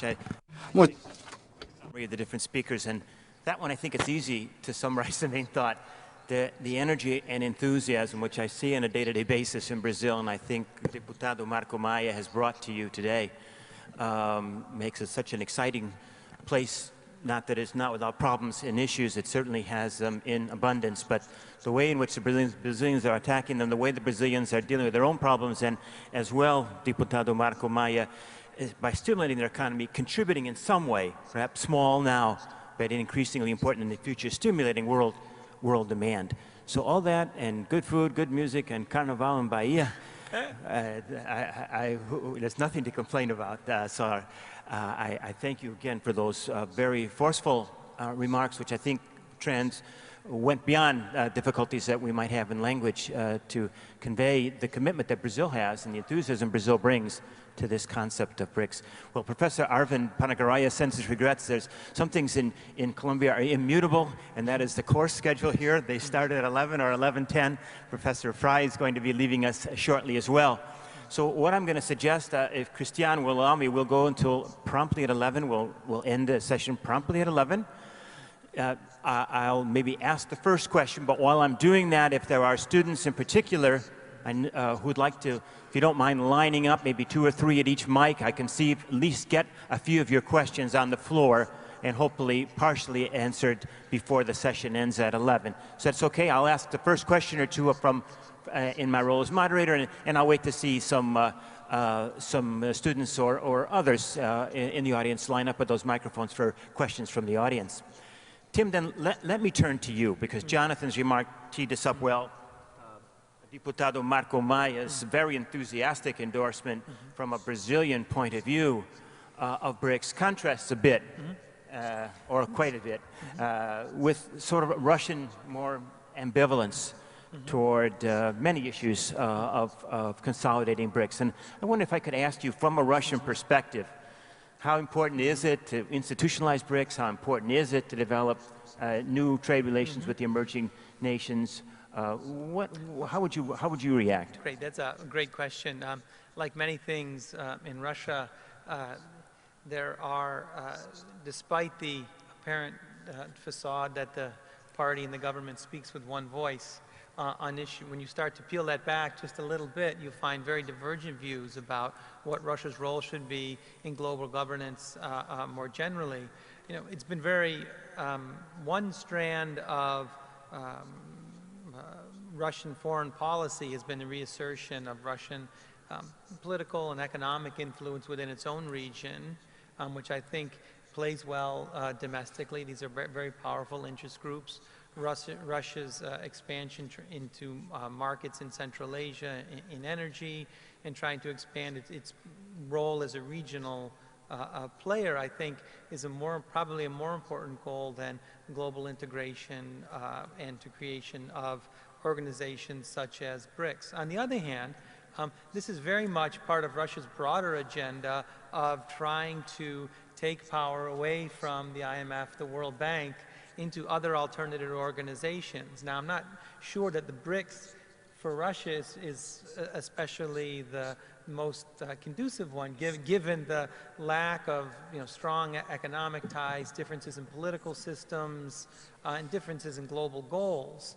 But I think as part of a broader repertoire of Russian foreign policy, this fits very well with longer-term agenda in Russia. Very much. And of course, you mentioned the human resource skills in your initial comments and their importance in long-term development in any of the 4 countries we're discussing so far. Yeah, I mean, Russia's education level, even though it's been somewhat degraded in recent years thanks to the underinvestment in the 1990s, in the last decade, Russia has plowed a lot of its oil money back into the education system. And there's a big question about how effectively that money is being used. But in thinking about Russia's role in a possible BRICS organization, there is a certain amount, I think, of Russian hesitance to embrace this model, in part because Russia says, look, we're so much richer than the other countries in the group. The level of education is very different. And we're in Europe. We're a European power. So there's a certain almost cultural component here that I think does give Russia some reluctance to embracing this agenda completely. Thank you very much, Tim. Please, again, welcome anyone who wants to approach the mics. That'll be my cue to know that there are some questions on the floor. And in the meantime, maybe, we do have one. I'll take one now. Please, go ahead. You want to quickly introduce yourself, if you don't mind? Sure, thanks. Rob Colorina, I'm with an equity group. My question is with respect to more SMEs and then also capital amongst entrepreneurs and sort of the angel investment network. This might be toward the Times person and whoever else wants to comment. Are you seeing more of that happening in this correction in these emerging economies versus those that are developed? That's something that I'm curious about, and I was curious from the economist perspective. I thought he might have touched upon that a little bit as well earlier. Thank you very much for that question. Jonathan, you want to? Yeah, I mean, one of the things that you see most of is, I mean, one of the main big factors as countries emerge is the development of capital markets. The one I know that I'm most familiar with is Brazil, where you've seen a major revolution in capital markets in the 90s when they created new listings levels on the main stock exchange that prioritized good standards of governance, which was traditionally a big problem in Brazilian companies. That widened the investor pool, and from the corporate side, it put a premium on better quality of governance, and that created a virtuous circle. What you have now is a situation where, partly because of difficulties on global markets generally, offset to a great extent by an abundance of liquidity, but nevertheless a general air of nervousness, you have a situation where IPOs can still get away, and secondary listings as well. And we've had some massive issues in Brazil in the past couple of years. Santander raised, what was it, $7 billion or something a couple of years ago. And then in Mexico this year raised another $4 billion. So there is appetite for big issues. What there isn't at the moment is appetite for very small issues. And that's, I think, true of other exchanges that are coming along. The Warsaw Stock Exchange, for example, doing a lot of work to broaden its listings base, and plenty of other examples around the world. And really the next big step is creating an investor pool that allows people to go to market with a $7 billion IPO. And where there is the confidence and the secondary market and the local market liquidity to allow that to happen. And I think institutions are pushing for that. Investors are very interested, but there are, hurdles to be overcome still. Thanks for that question. And in a sense, growth, Jonathan, fair to say, concentrated in the largest companies in these economies. Yeah, very much so. Very thin trading, for example, in equity markets beyond the top 10, 5 or 10 names in almost any one of them. So the outlook, as the question implied, for small and medium enterprises, really where innovation comes from and where jobs are created, is perhaps not as optimistic as that for the larger companies. Yeah, I think that's true. I think if we look in Russia, retained earnings is still really the driver for most forms of investment. Large companies, international companies can go to London to raise capital rather than operate domestically. The Russian government is promoting Skolkovo, a Russian version of Silicon Valley, created on the outskirts of Moscow. There's some optimism in that the human capital in Russia is very high, tremendous levels of knowledge in math and physics and other areas that produce knowledge that could be very useful in a global economy. There's also quite a bit of skepticism in that this is really seen as a top-down effort, which would be in large contrast to the way Silicon Valley developed. And also its political patron was President Medvedev, who has now taken more of a backseat role to, even on formal terms, to Mr. Putin. So although there's lots of energy, particularly among younger people to build up small and medium enterprises, it's a very challenging market. Thank you very, very much. This issue of one too many Silicon Valleys is one that occupies every country. In Brazil as well, did you want to make a comment? I'd like to make I would like to add a comment regarding this issue, regarding investments and the possibilities that are being presented to developing countries or emerging countries, especially from a Brazilian realities point of view. We have been living in Brazil a model, or an economic model,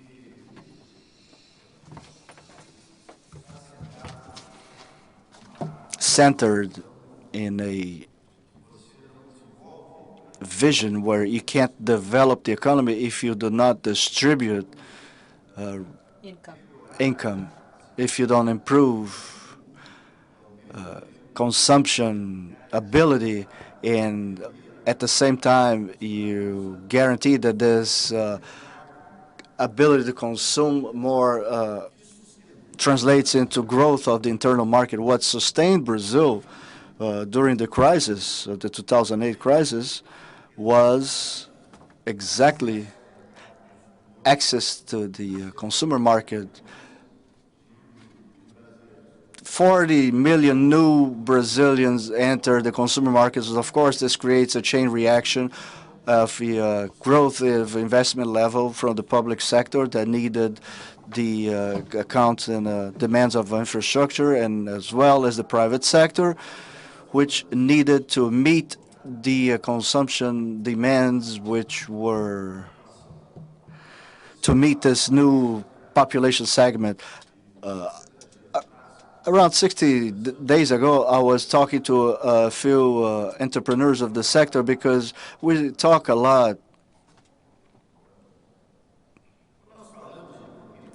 When we talk about economy, we're always thinking of the industrial sectors, but sometimes we do not realize that there are other sectors of the economy that are at least as important as the industrial ones. So I was talking, I wanted to give you an example. About 60 days ago in Brazil, I was talking to the biggest entrepreneurs in the retail sector in Brazil, and they told me that up to the first half of 2012, growth in retail in Brazil, the big chains, grew 12% in Brazil. And the growth forecast for 2013 is around 15%. So this tells us that we have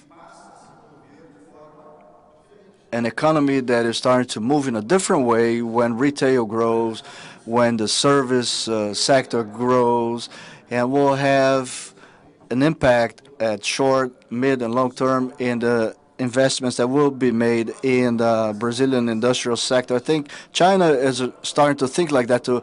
If you look at the what the new Chinese government's governor said, and I was in China myself 4 or 5 months ago.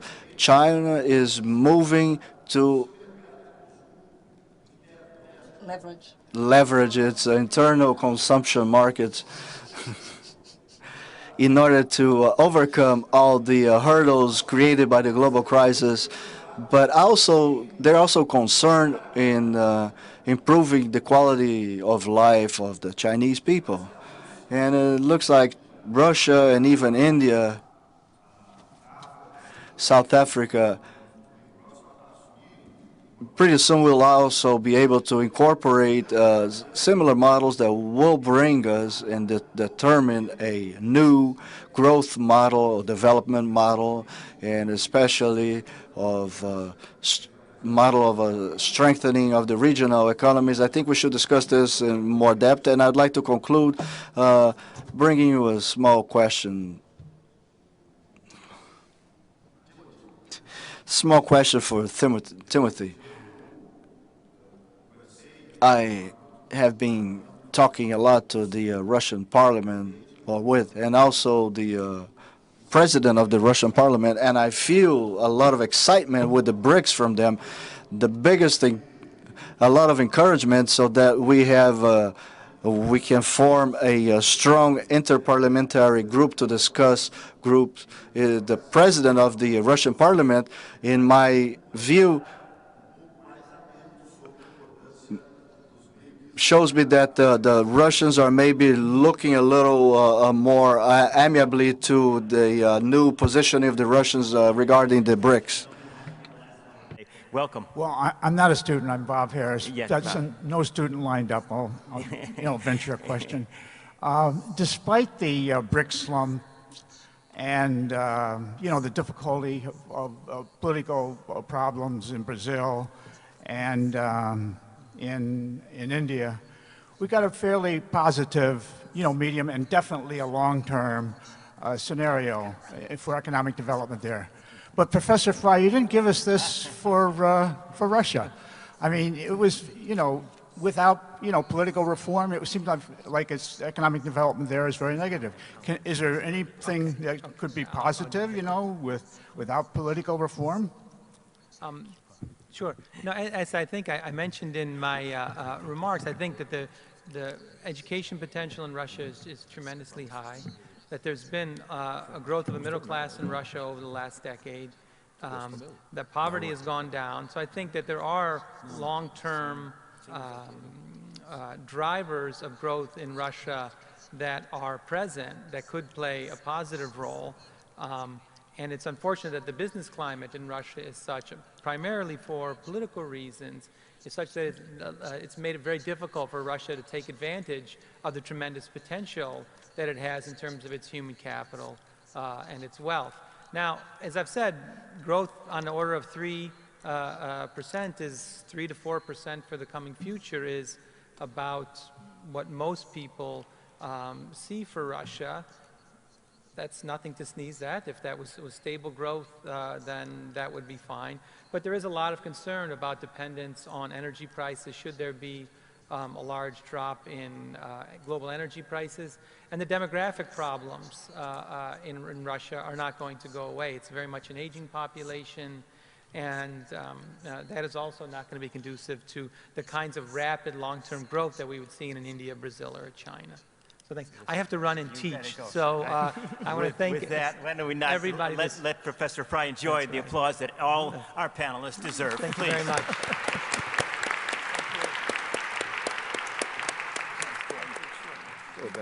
So I will conclude this very pleasant duty, slightly late, but turn it over to the next panel. And thanks again, Diputado Maya, Jonathan Wheatley, and to all of you. I hope you've enjoyed it. I hope you've gotten a little bit of the flavor of what it's like to look at the world from the point of view of the BRICS and to realize, as I do at the end of this session, that BRICS are real players in the global economic recovery that is coming. So thanks very much again. And please join me in welcoming and thanking our speakers again. We will now take a 10-minute break before continuing with the agenda.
Welcome again.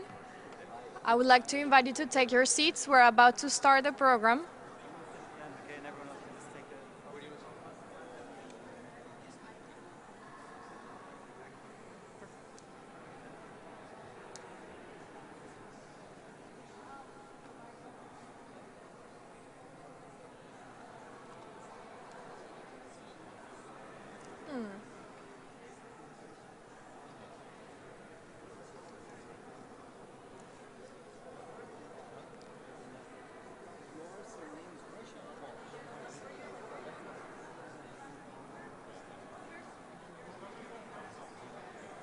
Okay.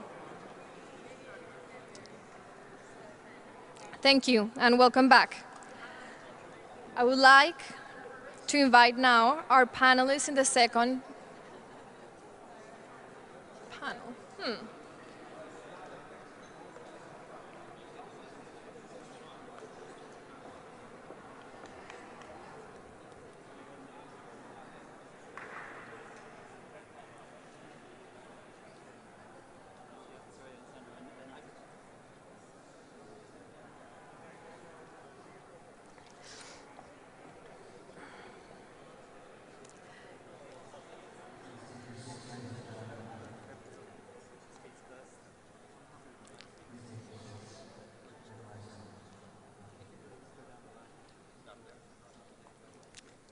Thank you and welcome back.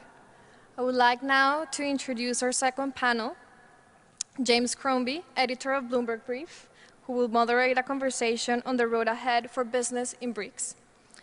Liam Casey, CEO of PCH International, Gregory Stupnitsky, principal of CIS Capital LLC, Mark Zafiro, CFO at Tree Mass Corporation, and Alessandro Teixeira, Deputy Minister of Development, Industry and Trade of Brazil.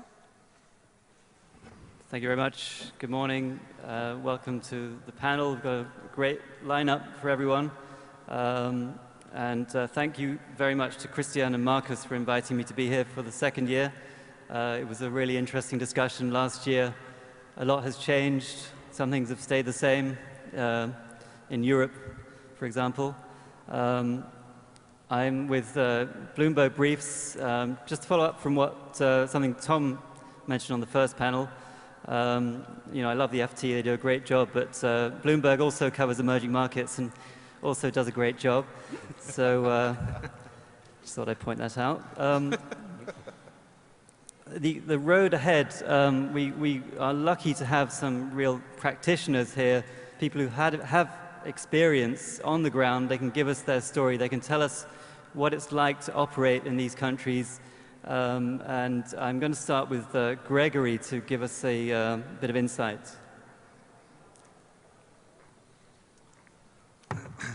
Thank you.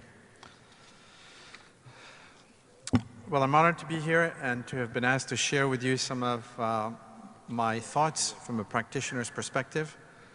I've been a banker for 30 years, almost exclusively in the emerging markets, not necessarily BRICs.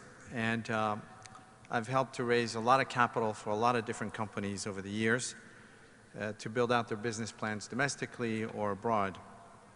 So I've seen a number of cycles, tops, bottoms. I've seen traders go long, go short. But through the ups and downs, CEOs and CFOs always persevere in their growth plans. They need funding, they need restructurings, they need acquisitions. They most always manage for growth, and they rarely manage for retrenchment. And by the way, since we're speaking to an audience that has a number of students here, and there's always some talk of gloom about jobs and the economy globally, maybe for BRICs or for others, I think that I can tell you I've been to many investment banking business plans where some of the younger staff would always say, we're running out of clients, we're running out of deals. But I can tell you, there are more and more deals and more clients in all sorts of industries and sectors.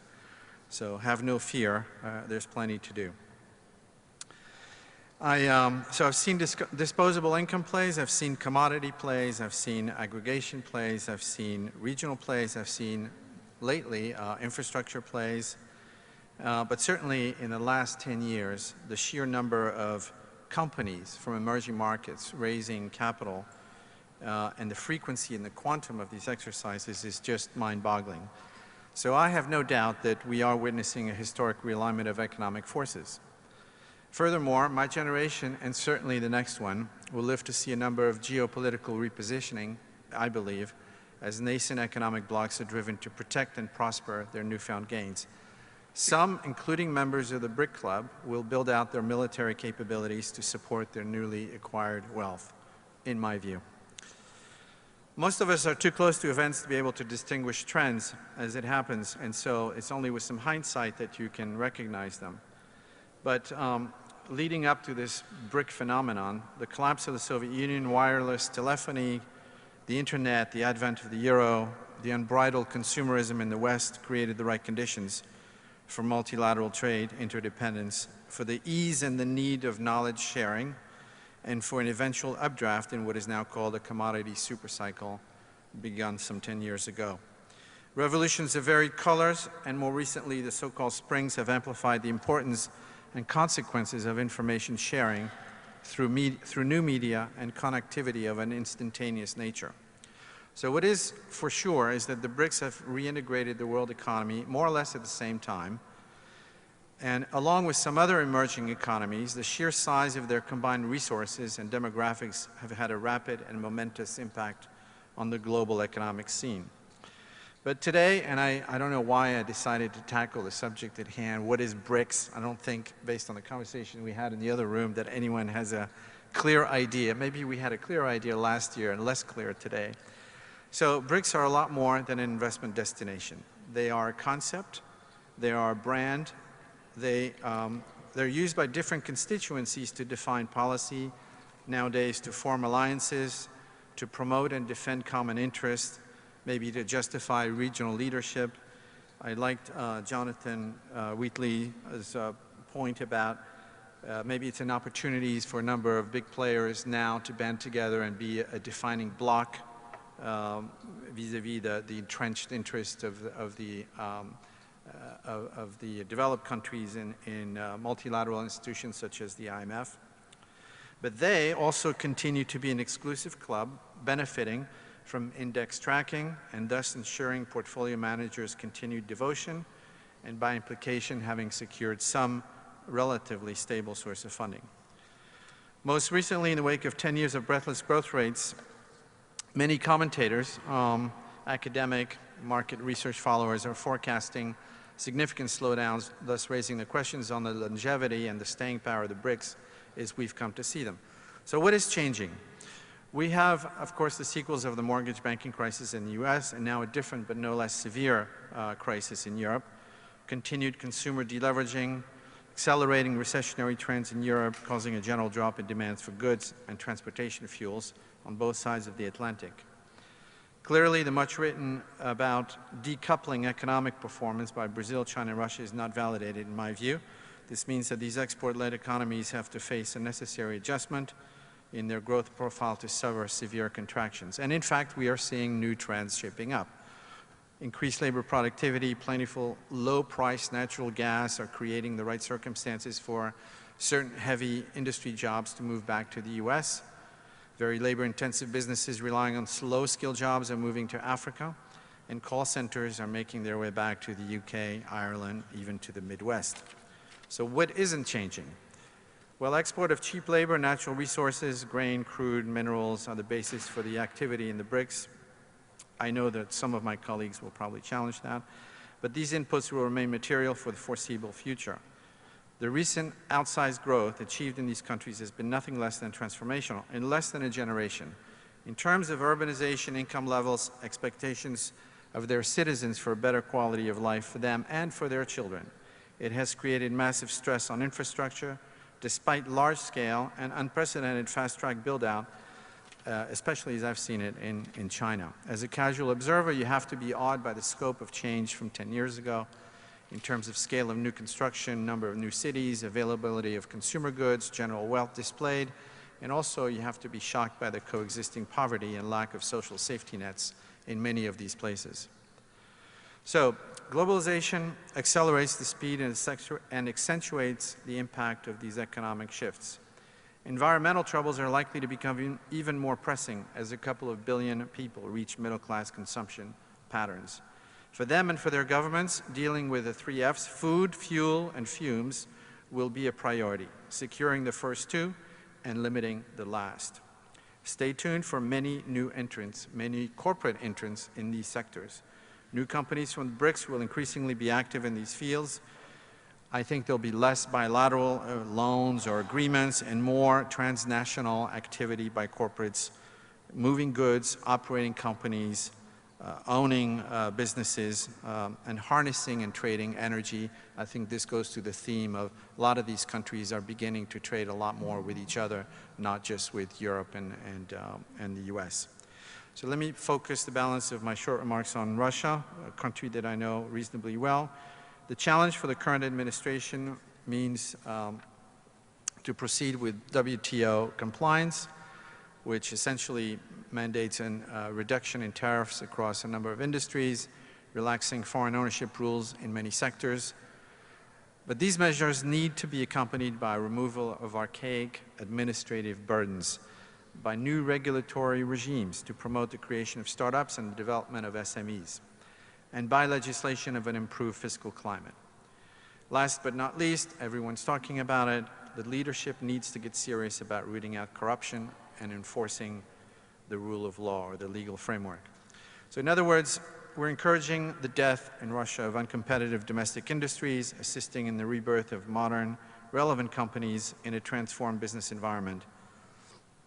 And when I say that, I mean that we need a number of Russian companies to also reach out into cross-border environments and operate there locally. The Chinese are beginning to do that. If you go to West Africa, you're really in East Africa, but more so in West Africa, you see a lot more recent Chinese and Russian corporate effort to be a player in the local markets.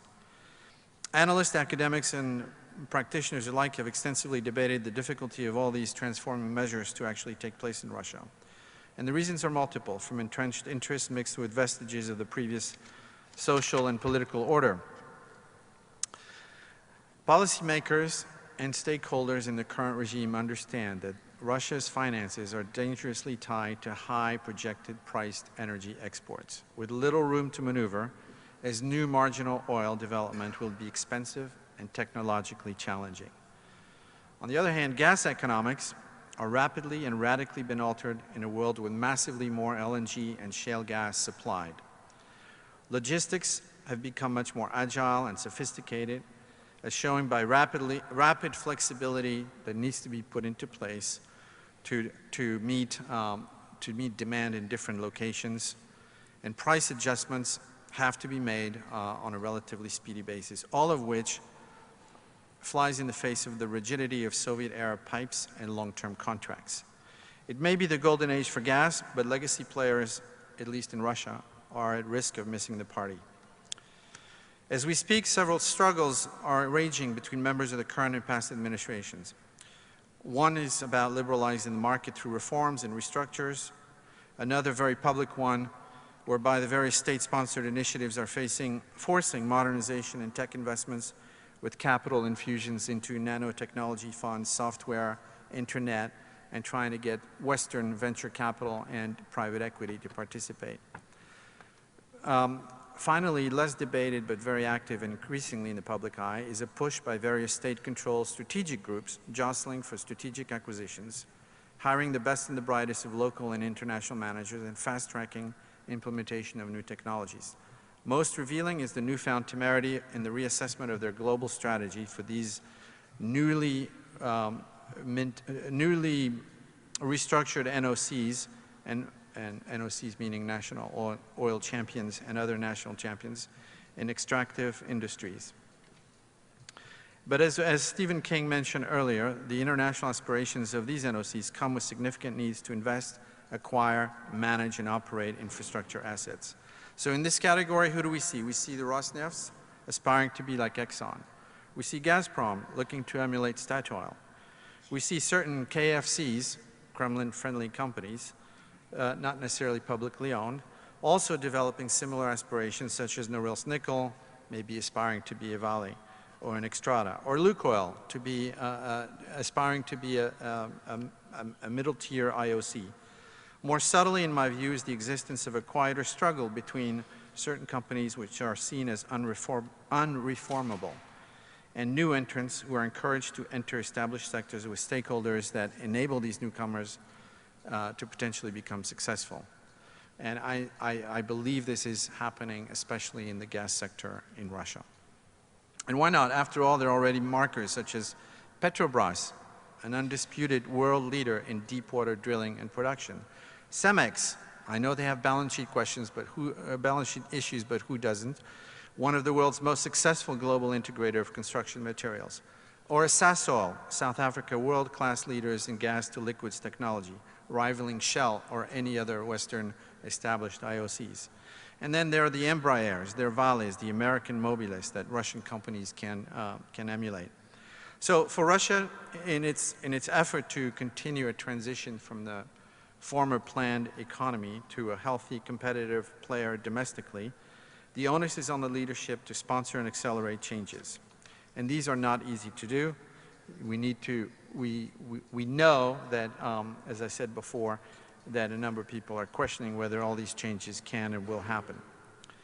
But whether you're Russian or whether you're Brazilian or frankly from any other emerging market country that has benefited from the incredible growth over the last 10 years, leaders must act rapidly and decisively to realign their growth prospects.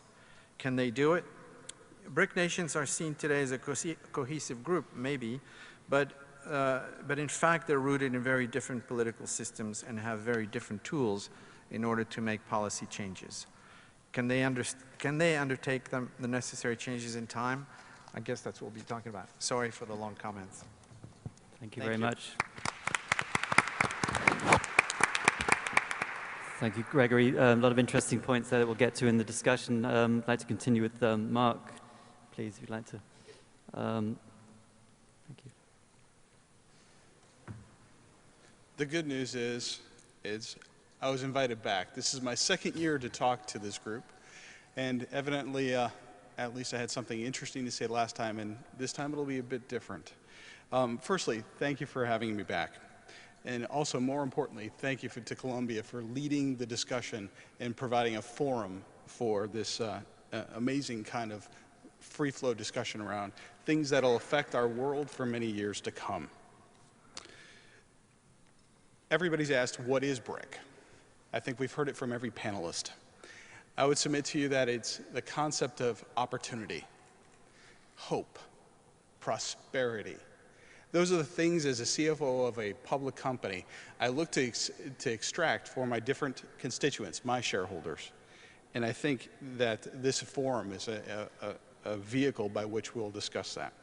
So the question becomes for the policymakers as well as the practitioners of business is how do you help business accelerate? And vice versa, how does business help the BRICs accelerate? Fundamentally, the economic environment has had bumps, many, many bumps over the past years, and it makes it difficult to anticipate and plan investment. But that doesn't give you the excuse not to take risk. It doesn't give you the excuse not to try. So there are many parallels between business makers and policymakers that exist on many different levels. We all have constituents. I have shareholders. You have constituents that have voted for you. They all want the same thing. They want prosperity. They want hope. So when you think about it in that context, it's time for us all to get to business. In the last 2 weeks, I've had the opportunity to meet about a dozen shareholders or prospective shareholders. They're desperate for growth. They're desperate for an investment thesis that gives them the opportunity to provide for their own. And that is what the business community has to go do. These business makers enable growth, prosperity, and an overall sense of hope for the future. In the last year, TriMas, a small company by relative standards, $1 billion+ in revenue, has had the opportunity to invest in the BRICs, in each one of the BRICs, in a form of either export business or buying companies or expanding within each one of those jurisdictions. And despite the headlines that you read as to how hard it is, it's remarkably better than it was a decade ago. The question becomes is, what's different is innovation. And I had the opportunity to speak with a few of the esteemed colleagues here about innovation. And the concept of a simple concept called speed. Speed of change. The ability to actually accelerate that change and provide opportunity. So our leadership challenge is that. It's not how you choose to do it. It's the fact of the matter is success breeds the need to have more success. Your constituents, my constituents expect it to be more and faster. So that leadership challenge becomes the opportunity to maximize both long-term gains, but also near-term results. That's what gets people elected, but it also is what puts up the quarterly earnings. Those that do this will create the greatest value for the constituents. In the past 4 years, we've been able to add $1 billion worth of market cap to our shareholders. We've been able to employ 1,000 more people, despite markets that are growing slowly. So while institutions can navigate these complexities, it's harder for smaller institutions like a TriMas. That doesn't give an excuse of not trying. That just means that you have to focus on the business at hand and find ways to do it, not to give excuses that it's too hard. So for those that are looking for disproportionate growth, for those that are looking to create value for their constituents, the BRICs are that. It's an opportunity to have disproportionate growth for your company, disproportionate growth for your constituents in the form of prosperity, and the best way for us to execute on that is speed. So how do we enable speed? I think of it in 3 simple things: clarity, simplicity, enablement. Clarity of the rules, simplicity of the rules, and enablement, to use Greg's comments around compliance and governance, a framework that affords you the opportunity to be compliant. And that is the manner in which I ask the policymakers to think about simplicity, clarity, and ultimately enablement for all of us to perpetuate prosperity for not only my constituents, but the people living in those countries. Thank you. Thank you very much, Mark. Lots of lessons in there, not just for the BRICs, but for a lot of other countries too, not least the US with its fiscal cliff problem. Alessandro, could you give us your insight on Brazil, please?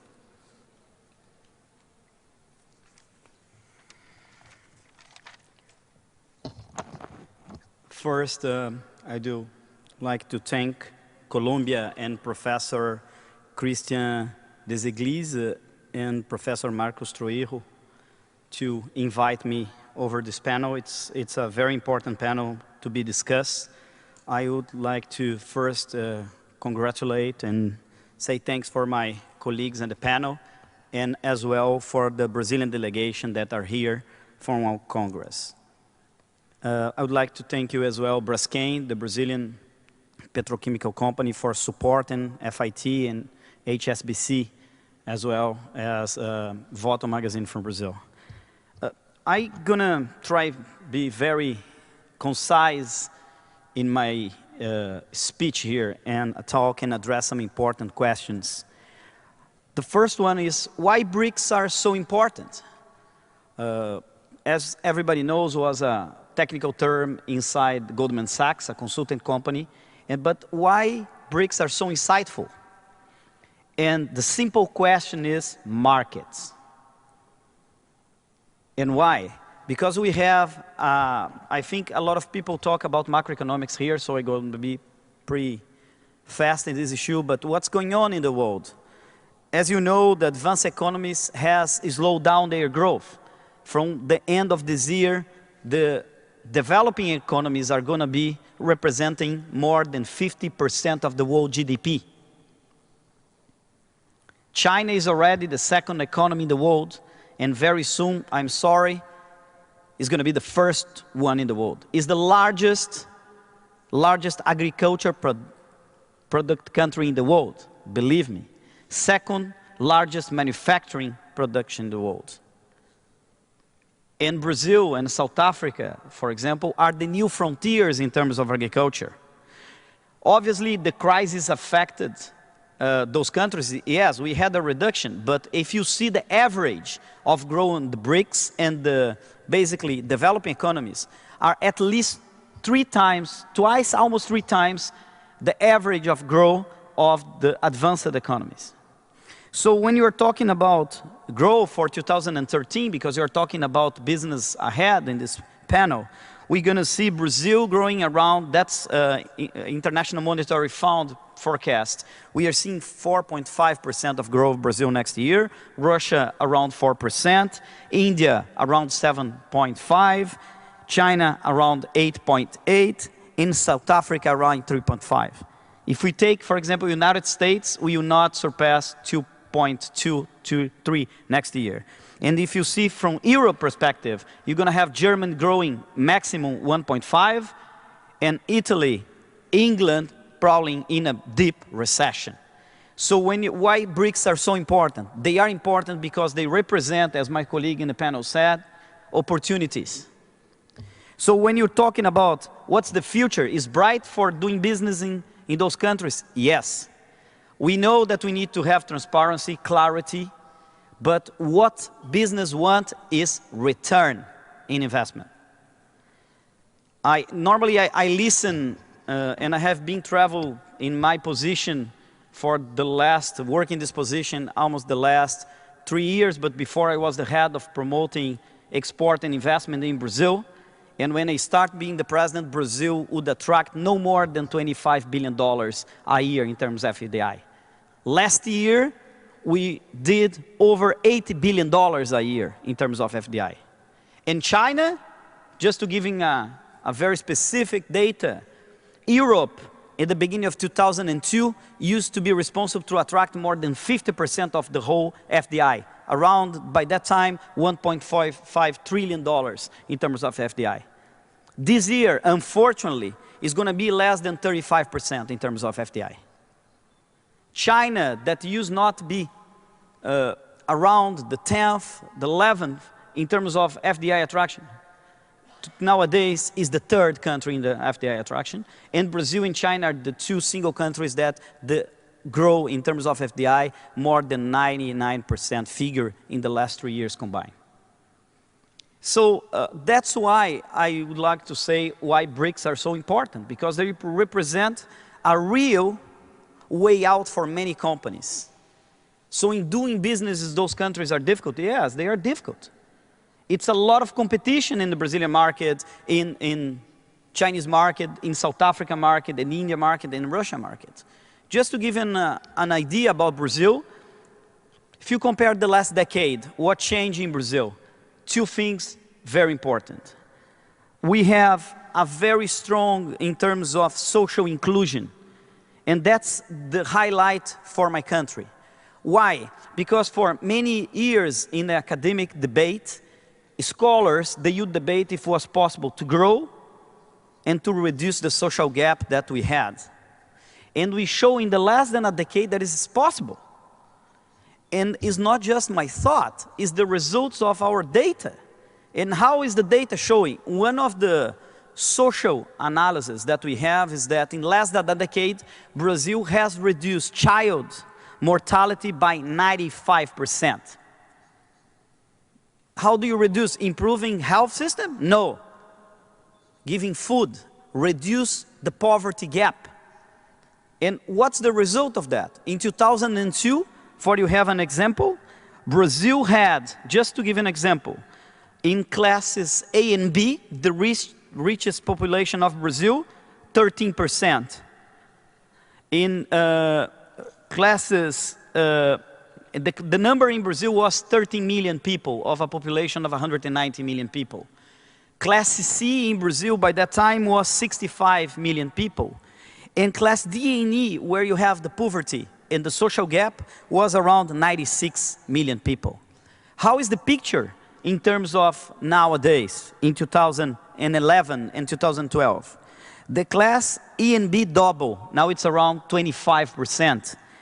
Class C raised from 65 to 105 million people. And class D and E, that was around 96, almost 100 million, it's less than 60 million people. So what we did, we create a market. We create a country that has a large and one of the largest by percentage, relatively, middle class. And Brazil is a middle class. If you see the numbers, for example, in terms of traveling, Brazil is #1 in consumption in the United States. But more than that, in the last decade, the consumption of the families has arisen more than 7.5% yearly. So with social programs and a very tight monetary policy and fiscal anti-cyclical policy, Brazil has achieved numbers. So the question here is not how I think Brazil is how the numbers and the reality shows. Because I have seen a lot of colleagues, economic analysts, telling, oh, I think Brazil is like this, I think it's gonna that. It's not think, it's how the numbers is scientifically shows. And most important, we did that creating jobs. Because the big challenge for governments right now is how to create jobs. In US, in Europe, everywhere. And for the first time in the history, and that's why I'm proud of my country, we have full employment. My agenda with Europe, with the United States, is how I can observe the level of unemployment that they have in those countries. For example, I'm not citing, but last week I have a meeting with a minister from Europe, and he said, my agenda with you is that I want more trade with you, I want investments from your companies in Europe, and more than that, I want to know how I can send my engineers to your country, because I know that the next 5 years Brazil is going to need more than 140,000 engineers.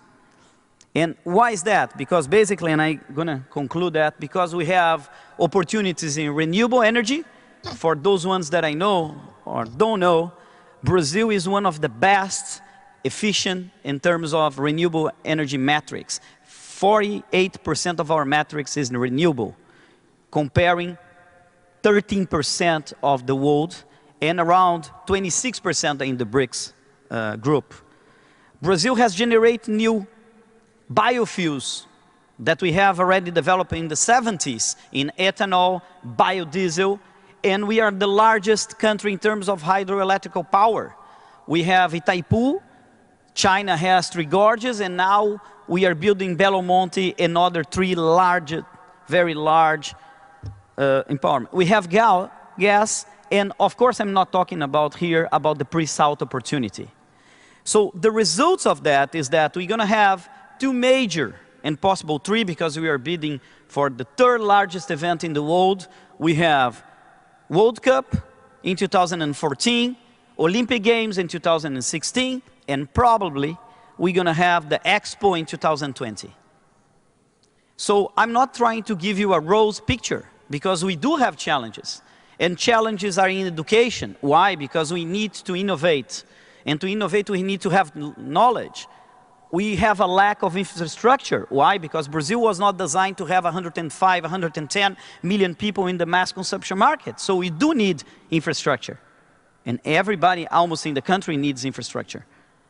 And more than that, we know that to compete in the world economy nowadays, we need innovation.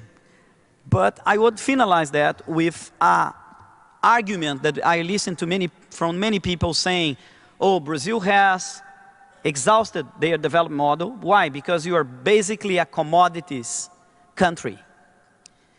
And I would challenge those people, because I remember the discussion in Latin America during the 80s, saying that we need to drop agriculture and be very focused on manufacturing goods.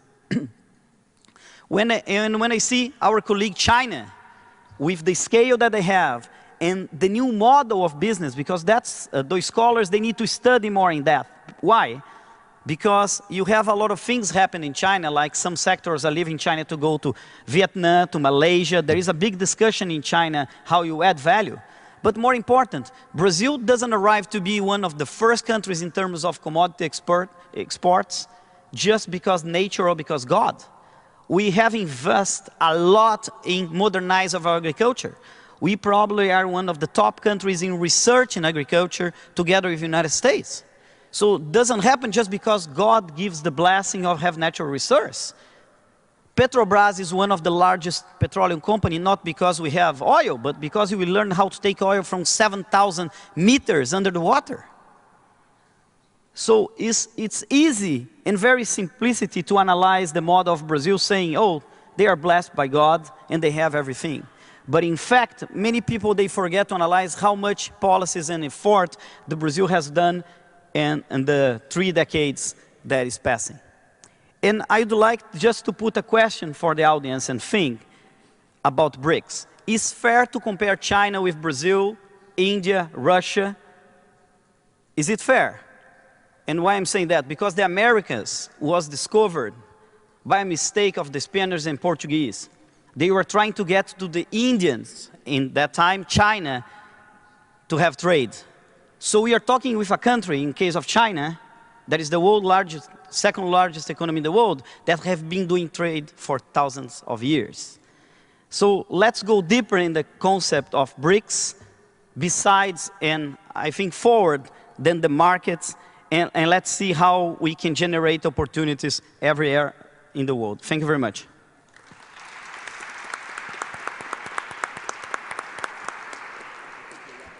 Thank you, Alessandro. Certainly a lot to be positive on when we look at Brazil. Certainly a lot of challenges too that we'll discuss, and more on that in this article written by Marcos in this magazine. I urge you to read it. I'm going to finish the prepared speeches with Liam, who you're based in China, so you could give us a perspective from the ground there, please.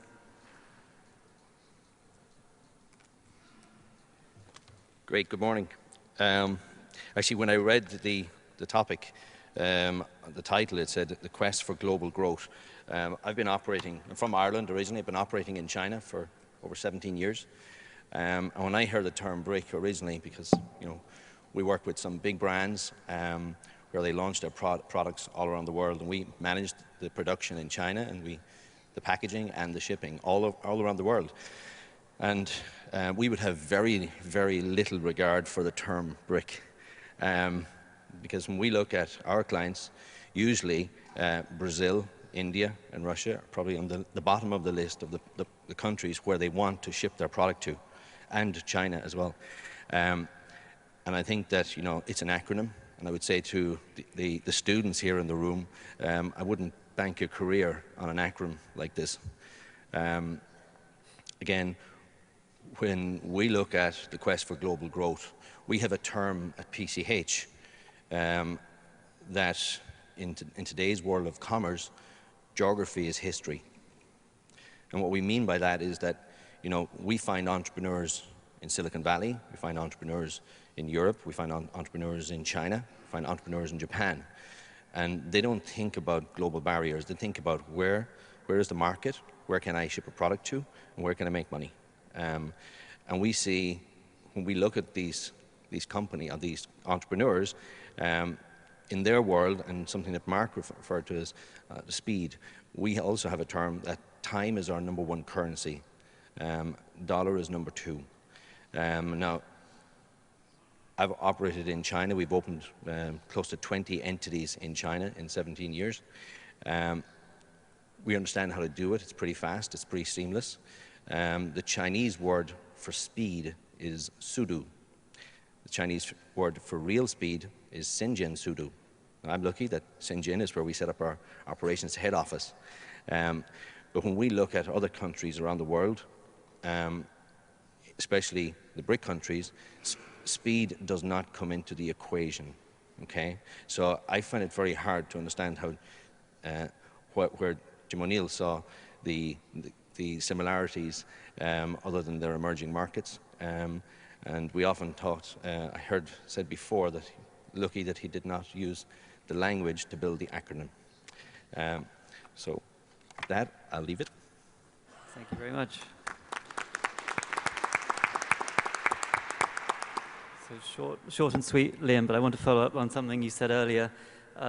You have business in China, but you also used to do business in Brazil, and you shut down that office Because? So, yeah, we've been operating, I say, out of China for 17 years. We're an Irish company. We go around the world looking for clients or with our clients, and we set up a business wherever they require us to do it. And one of our clients asked us to set up an entity in Sao Paulo, and we did. And it was a trading company where we were bringing product into Brazil. And you know, our business is pretty simple. We make a product, we ship it, and it's. But we found it going into Brazil. We had to ship into a port called Manaus, where I spent some time. And again, the paperwork around setting up an entity there, the time to get things done was just so difficult. And it was, you know, one other similarity I've seen with some of the other, with the BRIC countries is confusion is often a competitive advantage for them. And that's one of the things that we often struggle with. It was very difficult. I remember when we went in there, we were working with a local Brazilian company, and there was no way that we could build the product in China and ship it into Brazil. We had to ship it in components and then final assemble in Brazil. And again, you know, if you know, we operate today in a global world. So if Brazilian companies want to participate on a global marketplace, and not just Brazilian, if Russian companies and Chinese companies and Indian companies want to participate on a global marketplace, then you've got to set the standards at home for doing business internationally. Is it harder than in China or other emerging markets that you've done business in? For us, again, China, I think we're very lucky. We set up our first office in Shenzhen. And it's a very pro-business environment. And again, as a company, we have no guanxi. Guanxi is a Chinese word for connections and government connections. And we have no guanxi. We're a guanxi-free company. And again, I've been there 17 years. I don't speak Chinese. And not having the language has never been a problem. And it's, you know, they understand what's needed to get commerce conducted in a very efficient way. Okay, I'd like to, before coming back to Alessandro, just to get your perspective, just to bring in Mark, because I know you've also had challenges related to Brazil. If you could give us a bit of color on that, please. Well, to give a moment of background, I had the opportunity to operate in Brazil in the late 80s through the devaluation and and hyperinflation time periods, and then lived there for quite some time in the late 90s, and now doing business there a decade later. Things are very different than they were 20 years ago. But by relative comparison, if I were to look at capital investments across the three alternatives, the quickest return to profitability, or the quickest investment that results in profits is China. Now the question becomes is, how is that? Why is that? And it's not the inherent nature that the markets are either more price or less price sensitive. It's the actual effort to actually get established, build a business, and the like. So we've elected to actually buy companies and bring technology and training and other things to entrepreneurs that felt trapped in trying to serve their rapidly growing customers. So that's how we've had to do it. But as my remarks kind of indicated, it's always a good excuse to say it's hard. But as an entrepreneur, the objective is to find a way. Okay. But it's easier in China than other emerging markets that you've operated in. Absolutely. And that's around regulation, regulation, establishment of entities, banking structures. That's my viewpoint, at least. Okay. Alessandro, do you want to? Yes. I cannot comment my colleague Farage business because probably he was in the free trade zone. For those that doesn't know, Manaus is a free trade zone. So the port of Manaus is not really a big port in Brazil. It's a small port. It's classifying the third level of ports in Brazil.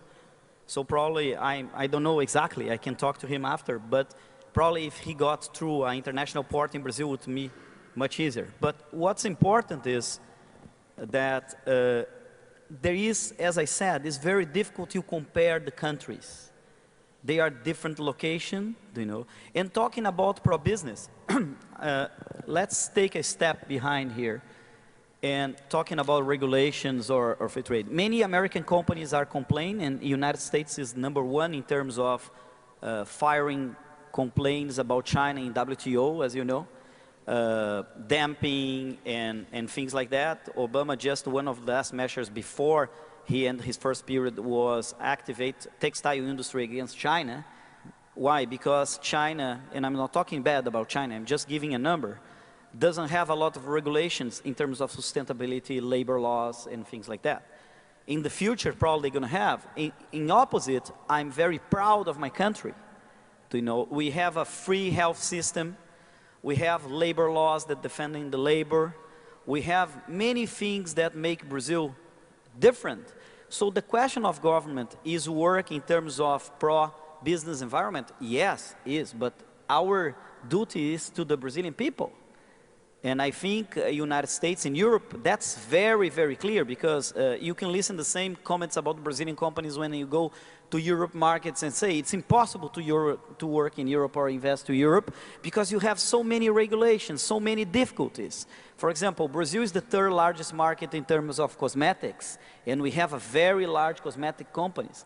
They come to me and say, I cannot go to the United States because FDA takes 100 years to approve any kind of thing. They need medical studies, class 1, class 2, class 3, class 4. So the question I think that we need to pay attention in terms of market is just what, colleague, we need to be clear in terms of transparency of laws, and I think Brazil has that. It's difficult, it is.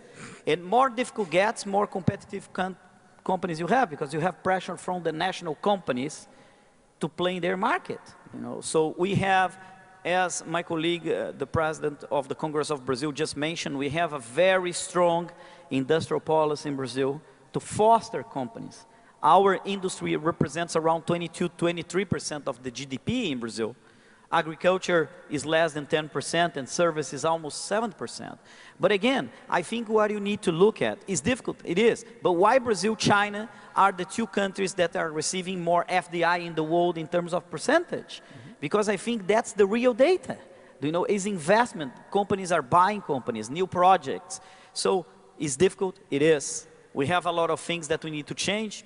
Yes, we are a country, as colleague mentioned, 2 decades ago, we are living in a hyperinflation. Our monetary policy was a mess. We had a big social gap. And you look from the 80s to 20 years, we are a completely different country that left probably the 9th economy in the world to arrive probably in the next few years in the 5th largest economy with social inclusion and full employment. I would like to know how many countries you know, the size of Brazil, that has full employment. If you compare to the BRICs, you can in terms of full employment. And employment means consumption, means citizenship, because you can have what to eat, you can go to school. So I think it is. I think you need to learn about. And my last comment is like this. When you go to China, for example, in some regions you are very pro-business. Many people complain about India that are not pro-business, they are a very close country. Many people complain about Russia to be a very close country to get in. But I think the return that you have, if you put your business, is if you invest time to learn how to do business in those countries, is very important. And people, in the majority of the time, they want to arrive there and say, from Brazil, arrive in China and say, I want to do business exactly like I do in Brazil, or I want to do business exactly like I do in the United States. That's impossible because you have the cultural background. So I think it's from the government side, you need to be sensitive in what the business community wants, but in the private sector, you need to learn that doing business abroad is not the same as doing business at home. A good example is that when I talk, and I mentioned that I worked for 4 years and promoting exports in Brazil and international markets. I used to say that the Brazilian multinational companies, when you go to China, you need to adapt your product. You cannot sell your product exactly how you sell at home there. And this is a challenge because many, especially small companies, they don't have the knowledge or the capability to adapt their project to their market. So international trade is not an easy task. You need to be prepared but I think each day the BRIC country is going to be more open to international trade. Thank you. You raised an interesting point also about sustainability in terms of the business. You can obviously get into China pretty quickly and you can turn around a pretty good return. But you know, what about tomorrow? There's a new government there. Things can change very quickly. You know, you might suddenly be the wrong face in town. You know, how sustainable do you think your business is in these markets, and what do you do to mitigate the potential downside? I think what Alessandro said, there's pearls of wisdom in what he just made mention of. For TriMas, we go in as a local. We become local. We lead with local leaders. That doesn't mean that our responsibilities to our shareholders and for governance change. That makes it harder for some companies, and it makes it hard, not an excuse, but it makes it harder on us. The implication is you have to be able to adapt. And whether that's China, whether it's India, or whether it's Brazil, your ability to adapt to that situation is the differentiator. Because in the case of China, we're literally in the throes of deciding whether or not we want to repatriate manufacturing to somewhere else in the world. So you have to be nimble, and you have to be willing to change your footprint to be able to move with the day. So you can get in and out? Yeah. Maybe I can jump in Please. here and take Russia as a place to develop business. I think Russia is quite different, because I hear you saying you have to go in, you have to become local, you have to learn the ways of doing things domestically.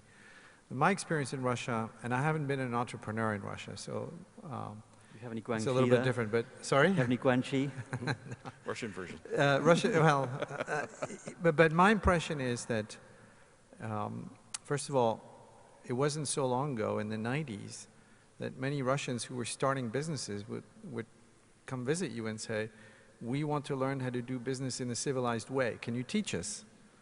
Well, of course, students have overtaken their teachers by now, 15 years later, but the fact of the matter is, because of their history and because of a lack of market forces for the last 70 years or 60 years plus, and previous to that, it wasn't that different. You go back, unless you go back to the turn of the century for about 20 years. That Russia faces, I think, quite a different situation in terms of being open to new businesses and being business-friendly environment. They really have gone from a state and centrally planned economy to one where every asset was put on the block and no one had the wealth to actually pay for it. And you know, come as it may, right now we're seeing a rebuild of society, of institutions, and of markets that didn't previously exist. So I think it's quite different there. But I will say this: I've seen quite a few private equity firms when they go to Russia, and it hasn't been a big market for private equity, but they do, and there have been some deals. The approach is different. When you go to Latin America, in most places, private equity does what they do here. They acquire businesses in sectors that believe that it's the right time of the cycle, and maybe the business is underperforming, and they hire management. And in Russia, that's not the way you do it. The way you do it is you make sure you have your local partner in that business. He is going to be there. He is going to be your roof, as they say in Russian. And you're going to come along, and you're going to be participating and changing on the upside. But you are not going to be taking that business, gutting it, transforming it on your own. It's not possible. It hasn't been the model to date. But I think it's due to the historical differences between Russia and some of the other countries that we've been speaking about. Can I just? Yes. Yeah, so just on that point, all of our entities in China are what's called WOFIs, wholly foreign-owned enterprise. So we have no partners, no joint venture partnerships. We've never had any. Since day one, we've operated our own companies, our own entities.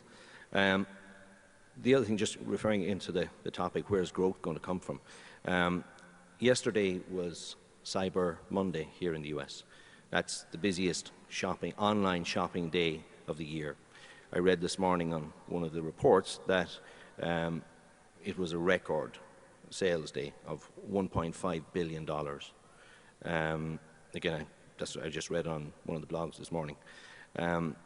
Just give you an example of how fast China is growing and how important China is as a market.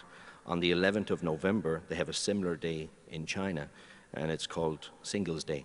And one company this year, just a couple of weeks ago, recorded their highest ever sales. And just one company, Tmall, and their sales for the day were over $3 billion. That's double the entire sales, online sales in the US yesterday. So the growth that's coming from just the domestic market in China is huge. And I think that you ask about the sustainability, and there's many facets to that, but from a, when we look at, we're Irish headquarters, we're operations head office in Shenzhen, but we can look anywhere in the world. And we do look anywhere in the world because Ireland is a little bit small. You can't actually make the kind of products we make there. But we do look anywhere in the world, and we've gone around Asia. We've looked at different geographies. We've looked at making products here in the US. We've looked at Mexico. Still today, China is still the best location because of the access to raw materials, the skilled workforce, and also the logistics to be able to move the product out of that region. And now, with the growing domestic market, for us, it still is the best location for us to operate in. Thank you. So we're all kind of talking about returns generally, and how to make returns in an environment where US T-bills are yielding negative, according to some people. It's very hard, even a very junky junk bond in this market could pay less than 6% at the moment. What are we talking about in the context of returns? How do you access them? I mean, if you were to, not to pick on Brazil, Alessandro, but if you were to take your money out of Apple equity and put it into some of the liquid Brazilian stocks like Vale or Bradesco or Banco do Brasil, Braskem, you wouldn't have done very well this year, even though you would have taken, the leap of faith that this is a growing market and this is the opportunity. So, that maybe says a bit more about the equity markets than the fundamentals, but what do you do to access these returns, and what kind of time frame are you considering when you're telling your end users, this is what we're up to here, this is what we're doing? Can I just step in and disagree? Yeah, sure. Because if you compare the equity market in the case of Brazil with generally in BRICs, maybe China or India, maybe you didn't do that good. But if you compare the investors that you had in Europe and the United States, you will at least triple the amount of money that you put in Brazil. Over what period? In the last decade, you can say that. So the question is how you compare your money. What do you do? Many people try to say that China, in terms of capital markets, is not safe because the government can change its mood and take the money. Some other people say India can do that, but and I'm not arguing or saying Brazil is better than the others, but we are a full democracy, right? Completely democracy, and that's something that we didn't touch upon here. The institutions, the political institutions in Brazil are very mature. As you know, we had just elections for city mayor, and our elections takes no more than 3 hours to have the results because everything is online. And very, I would say, modern in terms of results. And capital markets in Brazil is pretty new. As my colleague just said, 10 years ago, the capital market didn't exist because you have a hyperinflation, probably 10% a day. How you develop instruments. But since we don't have hyperinflation, we have mature, probably Brazil, in terms of capital markets, one of the fastest growing capital markets in the world. All the hedge funds are in Brazil, and now with the new concessions in terms of infrastructure, you see a lot of money. And when I'm talking about FDI, I'm not counting the capital markets. Because if I add that, Bovespa is one of the largest stock exchange in the world, and the future Bovespa, it's one of the largest. So there is a lot of interest in terms of capital markets, hedge funds, and we have been searched by all different national sovereign funds and things like that. So I think if you're talking about private equity market out of those countries in terms of BRICs, I can guarantee Russia is starting the capital markets very strong now. China through Hong Kong has picked it up as well. But out of this country, I would say that Brazil has one of the strongest in terms, not in terms of return, but in terms of restructure. Otherwise, not all hedge funds in Europe and United States are playing there. Okay. Mark, on the returns point? Yeah, the returns for us are the ability to do business locally and make a profit. And in simple terms, we look at, when we penetrate a market, that it will be cash flow as well as EPS accretive in the first year, first 12 months of operation. That's the threshold. That's how we decide and prioritize our capital. So the realities for it is, whether it's an investment in Brazil or investments that we've made in China or investments that we've made in improving our business in India, the same is true. The same threshold is in place. That's why I say speed of innovation, speed of the enablement to do business is the competitive difference.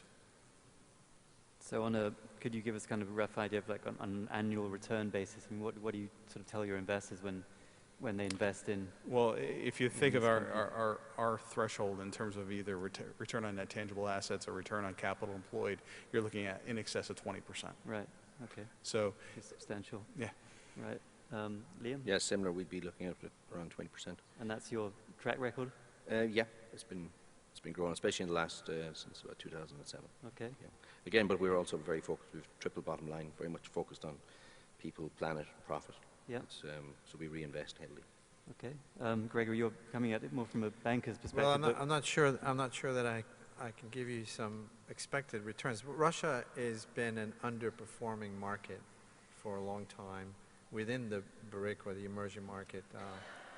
And I think that, to be fair, the criticism that's probably accurate is that a lot of that is due to risks associated with lack of transparency, corporate governance. From a fixed income perspective, I think it's been a good market because to date there's been very little quote-unquote regime or political risk change. Now, some of that is beginning to be talked about, but I think we're probably, as Tim earlier said, on a different panel, we're probably very far away from having a foreseeable regime change situation, unplanned that is. But so it's been pretty good for the fixed income investors. But I think from the equity perspective, portfolio managers have been saying to themselves, well, you know, I've been invested for a while and I'm going to stick around, but we need some changes, and they're not company performance changes so much as environment, right? Yeah. And it's a gradual thing. And also I would say that we're just beginning to see domestic changes in terms of pension fund management and the local savings, local money. A lot of the IPOs were distributed to foreign investors.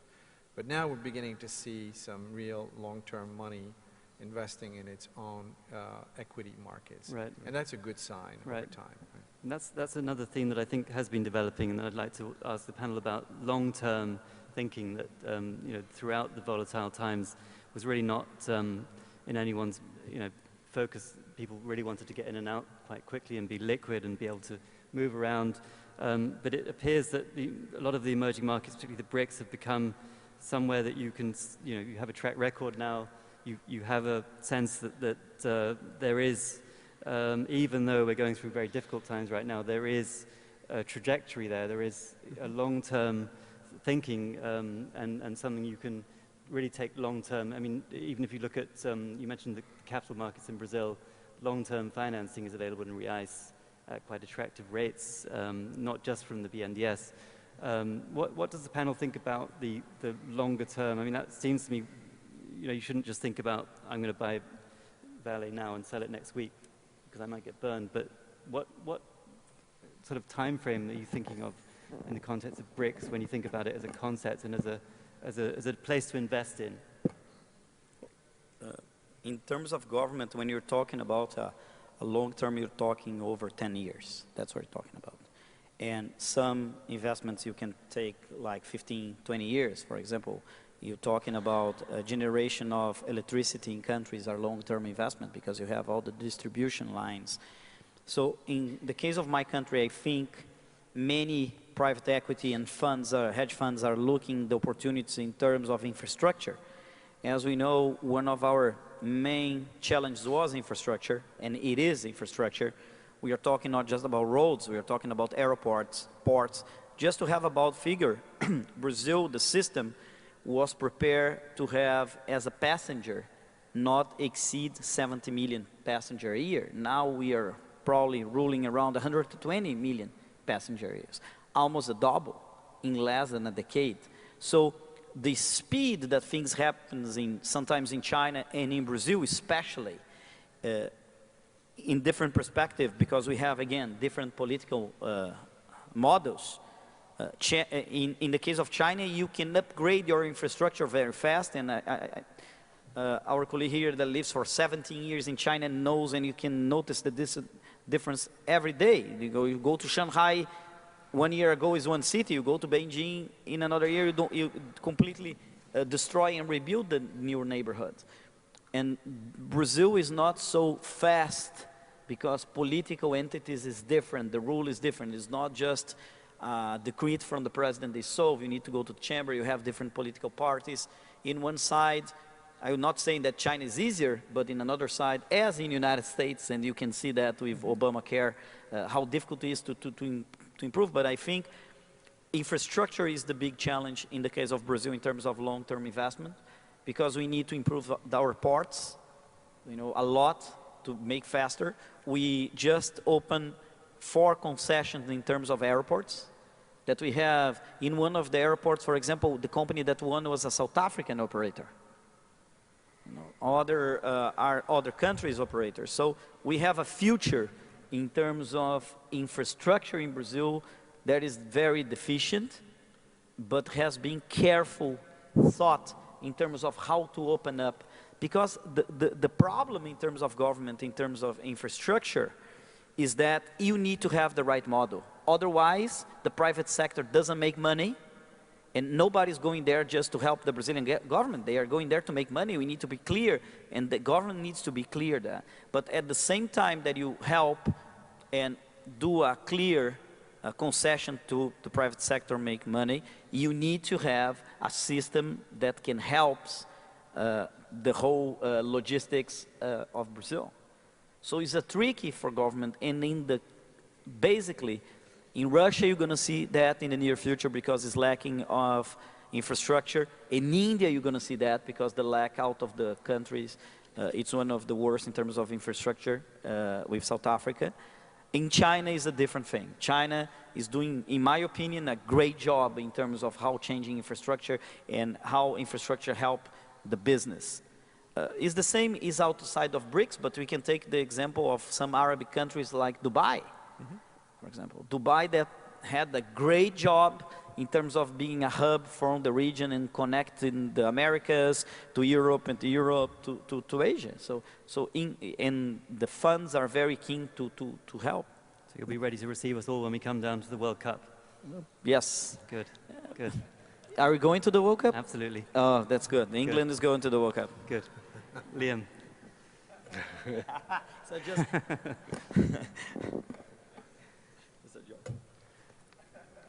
We'll be there, don't worry. Just on the infrastructure in China is growing at a crazy pace. But again, I think the important thing is that when you look at China's 5-year policy, the way they bring out this 5-year policy, and they really stick to this, and they've never missed. I think this is the 12th 5-year policy that they brought out. And again, as I say, as an observer and they're watching it, you have to be impressed, but to watch how they perform on these 5-year policies. And again, the cost of labor is one thing that people mention is going up quite a lot. Part of the current 5-year plan is to double the minimum wage by the end of the fifth year. Again, because we play in a global marketplace, we can take a product from a production line in China and ship it to a consumer here in New York, and we can do it in 2 days. Because of that, it allows us to actually still operate in China efficiently. So you'll be there for the next 17 years? Hopefully. Good. Okay, and no real concerns about the new administration, the new... I begin, look, as I say, we have no guanxi, and we've never had any interactions with government there. It's a very pro-business, especially Shenzhen, where we operate, a very pro-business area. So we've never had any interaction. So again, it is the fastest growing city, I'd say, on the planet at the moment. When I went there first, I think in '96, it had a population of somewhere around between 3 and 4 million. Today, it has a population of somewhere close to 18 million. Okay. But again, it's to be confirmed. Yeah. Okay, Mark. Time. Evidently, my colleagues have better crystal balls than I do, because when we think about investments, we think of them in 3-year horizons. We think of them in the context of markets move fast. So you have to be able to react to those markets. So that's the horizon we think about it. Okay. And so infrastructure is, I think it's a very interesting theme, because I don't think it's a national theme. I think it's a cross-national, cross-BRICs, cross-emerging markets. I mean, one of the things that I see right now is a renewed interest on the part of private equity or portfolio investors. And in fact, all you have to do is look at some oligarchs in Russia who are, maybe they were good at growing grain, but they've quickly figured out that if you don't capture that weak link in the chain, which is part of the shipping and distribution, if you don't build those assets, you're really getting a pittance or a fraction of the return that you should be getting on your initial business. So there's a lot of infrastructure being built and operated now by the private sector to really go much deeper into the business vertical than it used to be. And I can tell you, for example, that in West Africa, which is a significant player in oil products, a number of the traders coming in, whether it's Vitol or Glencore or Gunvor from Russia, or there's some Chinese-backed traders that are starting to establish themselves. You think you're talking to a guy who's just trading something on the books or electronically, but they're really buying physical assets in many of these countries to warehouse their products and to trade their book off of physical possession of these goods. So that business is really exploding right now, and I think it's a very interesting, you're right, it's more than a 3-year investment, but it complements, I think it's a medium-term necessity for a lot of the goods that are being increasingly moved among a larger group of users. Right? Yeah, I would build on that for a second, though. When I talk about horizons, I think about foreseeable horizons. You don't invest in a market, to use your word, Alessandro, you don't invest in a market for just a 3-year return. The question becomes is, 4 years, 5 years, 6 years, is it going to be the same market? Is it going to be the same environment? There's only one way to know, and to actually be there. So the starting point is going to be a 3-year plan. You have to have a long-term view associated with it, though. Yeah, I agree. It was interesting. In growing up, I was a GE alum for 16 years.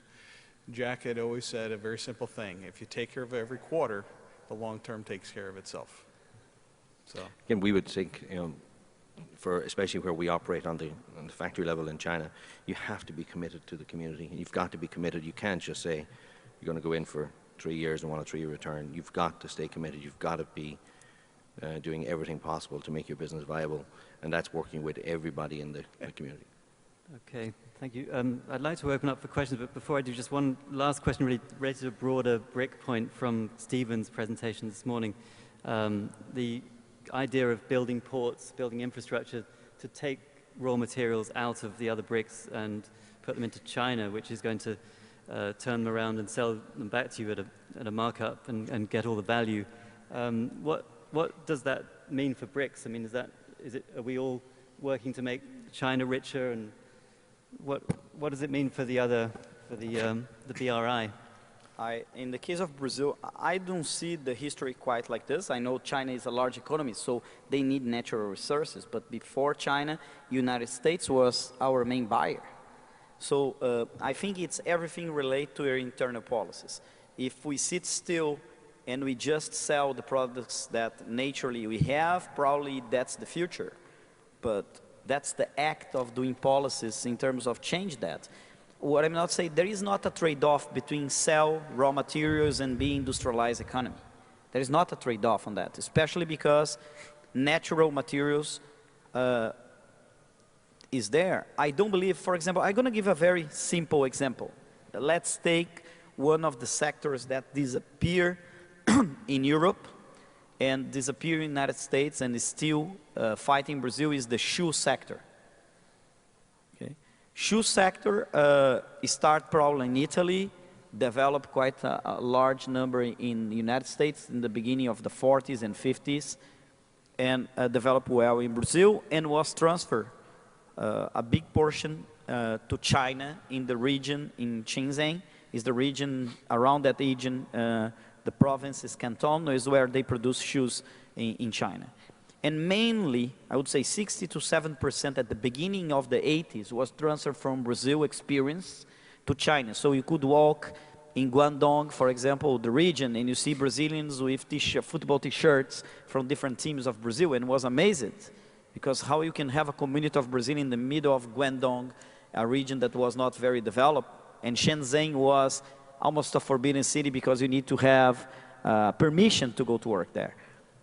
But what I'm saying, China doesn't have a cow, and you need the leather to produce. So they specialize themselves in terms of plastics. They are the largest country in manufacture shoes from plastics. And what Brazil needs to be, the largest export of shoes with natural leather.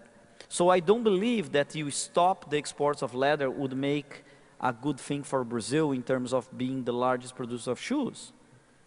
So in my opinion, what makes difference is if Brazil has an industrial policy that foster the development of this sector in terms of better policies, sustainable policies.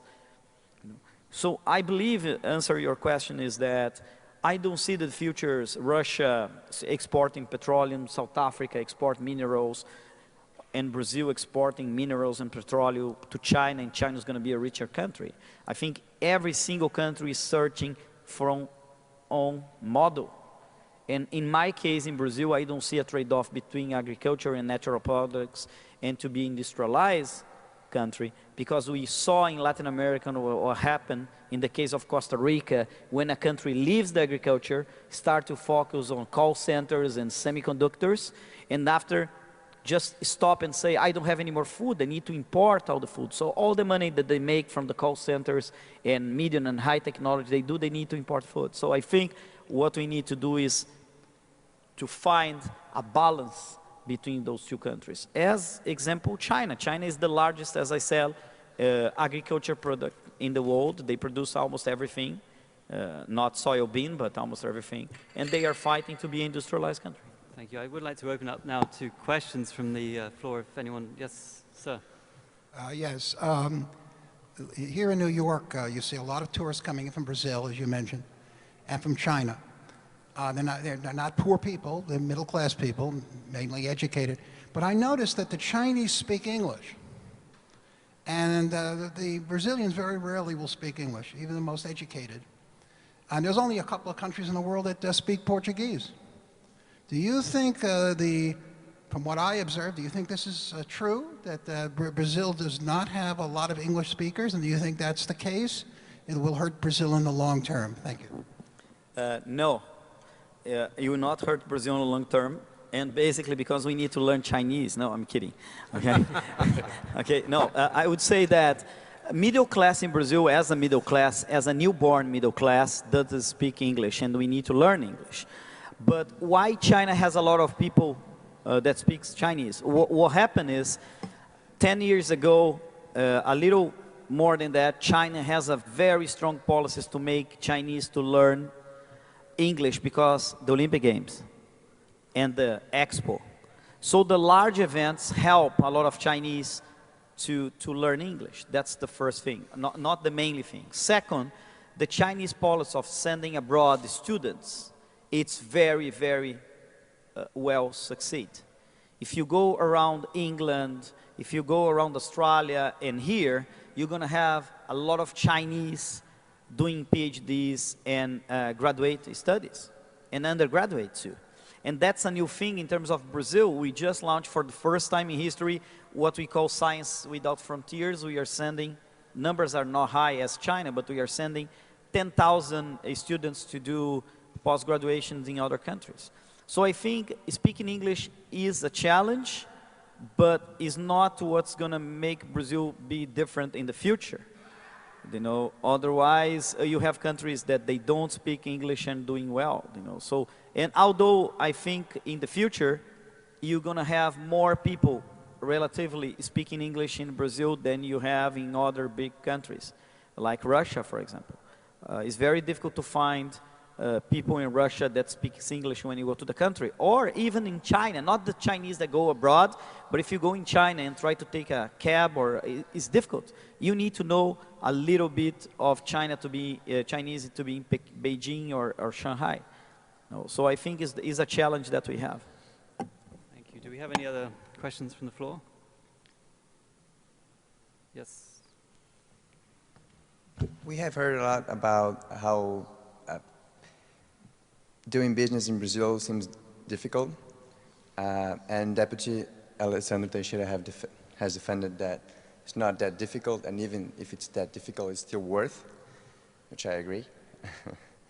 But my question is which reforms actually Brazil have to take on to become more pro-business, and still, what is the trade-off for protecting local companies, or maybe the term protecting is not very good, but still like thinking about how we keep growth benefiting Brazilian population? A very good question, because I have time to clear out about something about the Brazilian economy. Until the 90s, Brazil was a closed economy. Okay, we lived for more than 3 decades in a military regime, so Brazil was not open. We had a lot of tax incentives for local company and a lot of tariffs in terms of trade for getting products. Just the 90s, Brazil started open up of its economy, and then we are the 90s, you do the calculation, we're 2 decades open economy. So there is a lot of things that we need to learn, and that's clear. But I think nowadays you cannot say that Brazil is not an open economy. You know, the average of tax tariffs is around 11 to 12%, so is average. It's better than many countries around the world that has a little. For example, if compared to European Union tax tariffs, average is higher than in Brazil. But the question is, more important, is that Brazil is committed to improve the business environment, not just for those that comes to Brazil, but those that are in Brazil.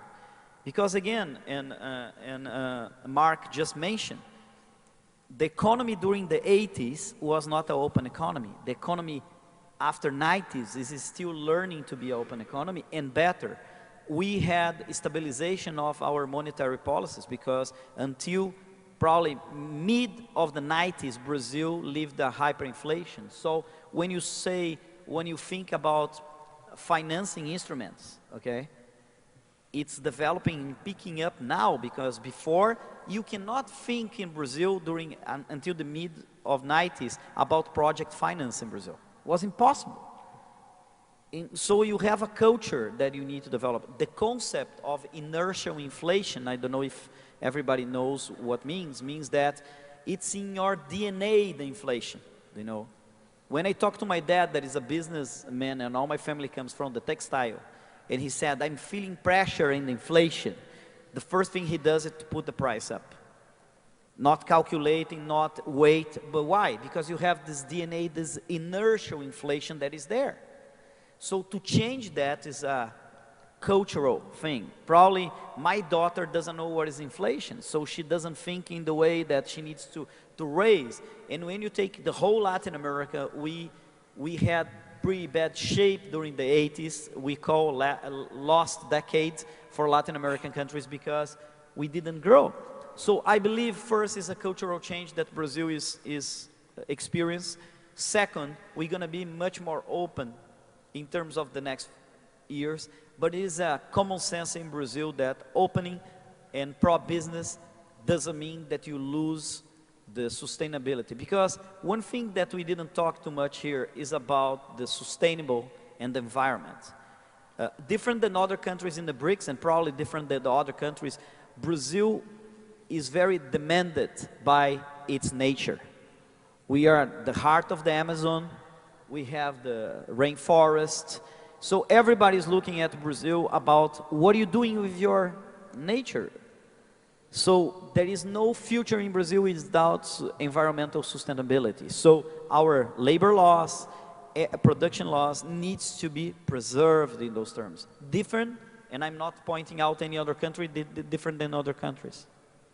Thank you for the question. Do we have any other questions from the floor? Yes. My name is Andreas Merke and I'm a student at SIPA. I'm curious to hear from the panel, should the US be more like one of the BRIC countries? Why and why not? Should it be more like it in what sense?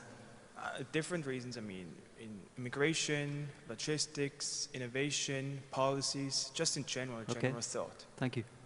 Who wants to? Again, I go back to what I said earlier, that where's growth going to come from? We see it as coming from entrepreneurs, and we don't care whether it's an entrepreneur in New York or an entrepreneur in Brazil or an entrepreneur in China, wherever. They have the same opportunity. Today, business, it's global. If you have a website and you sell a product, you sell it anywhere in the world. So entrepreneurs, I think is a much better focus than nations. I think The Economist had an article about 3 or 4 years ago that said the flagless organization, which I think is important. Entrepreneurs are first passionate about their companies, and then somewhere else down the line, they're passionate about their countries. And I think great entrepreneurs, you give them a global opportunity, they'll take it, irrelevant of where they're from, and they'll find the ways to make it work. We work with phenomenal entrepreneurs in the US, work with phenomenal entrepreneurs in China, but they think alike. They think geography is history. We're on a global platform, global business. Well, if I understood your question correctly, can the US learn anything from the BRICS? It's a hard question. I mean, look, as you were just saying, entrepreneurs in the US are still very welcome and can be successful. And I agree, they can be successful in a global sense. What I would say is that when I travel to some of these places, I'm always awed by the fact that the youth is hungry and wants to work hard. And I'm always worried that at home, whether it's in Europe or in the US, that our youth is sometimes blasé, sometimes take things for granted, that their generation counterparts in other countries don't. That worries me. Good message for the students here. Do we have another question? I think there was one, sorry, one there, please, and then I'll take the other. Thank you. You're mentioning a lot about the opportunity and the size of the market, and coming from Europe, when you go to the States, you think it's a uniform market, but actually you realize that every single state has its own regulation or specificities. So when you enter a market such as Brazil or China, how much of those specificities do you have to anticipate?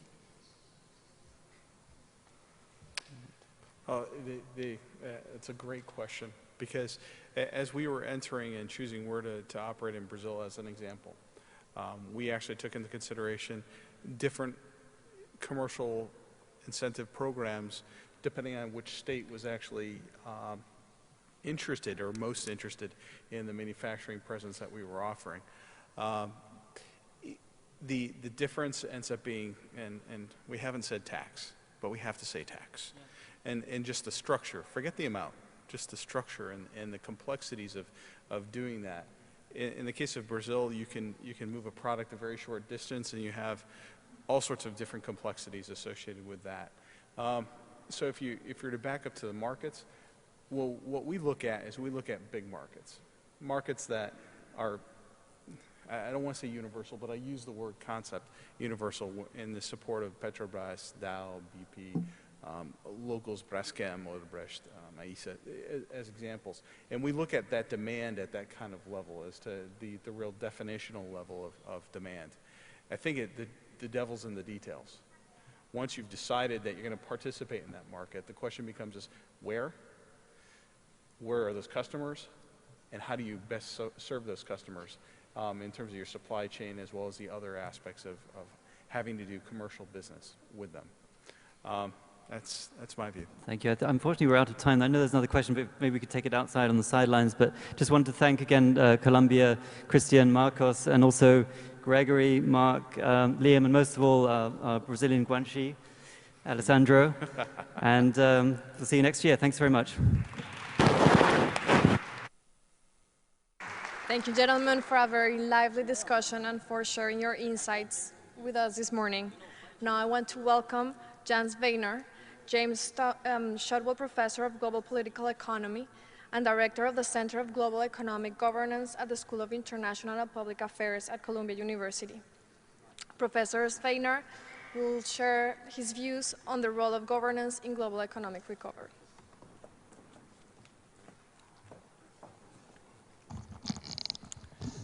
So let me start to thank you, Alejandra, for the introduction. I'd like to welcome all of you on behalf of the Center on Global Economic Governance. We're very pleased to have BRIC Lab as part of our institution. We essentially have faculty and students from Colombia as well as elsewhere participating in numerous programs that we have. Now, Christian and Marcos have done a great job putting together the program and bringing all of you distinguished guests whom I'd like to welcome here. They also are tough masters in this sense. They asked me to speak on the role of governance in global economic recovery, which is not an easy task. So let me take a few minutes to do that, and then we can conclude our morning discussion.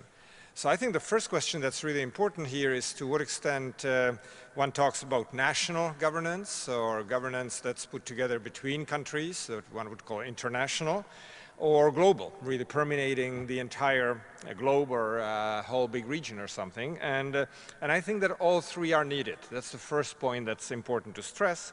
And historically, we've relied a lot on the national, then increasingly international type of governance.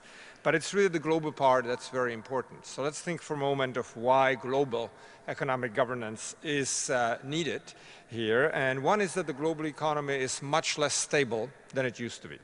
So you have greater risk, you have greater uncertainty, you have new phenomena, rise of new powerful states, you have the flows of goods, capital, labor increasing over time.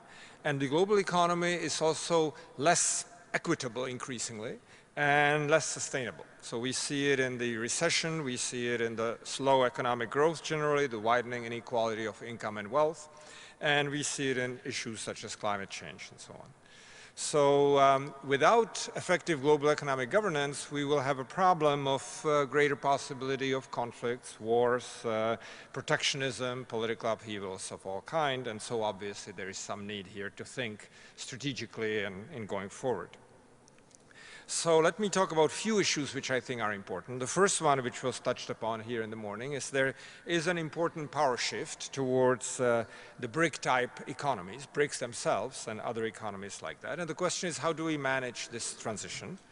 In particular, how do we cope with the rise of countries, some of which do not share some or all of the Western political and institutional values and norms? And that's a big issue which I think really needs to be thought of as we proceed going forward. There is the issue of what kind of institutions we really have and would like to have, how they need to be altered. So we have the existing institutions that are important and evolving, from G7 to G20, playing an increasingly important role. We have the World Bank, which has always been there, is important, but hasn't really changed all that much recently compared to, for instance, the International Monetary Fund, which has taken a much more active and different, innovative role in the last several years, but obviously not adequate for all the challenges that we are facing. There is the World Trade Organization that faces a major challenge, and of course the United Nations.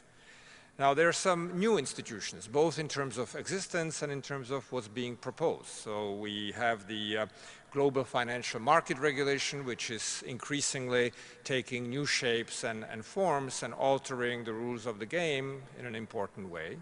There are important new private players on the global scenes. The rating agencies are playing a very important part, downgrading not just companies, but countries, large countries as well, and influencing what's going on.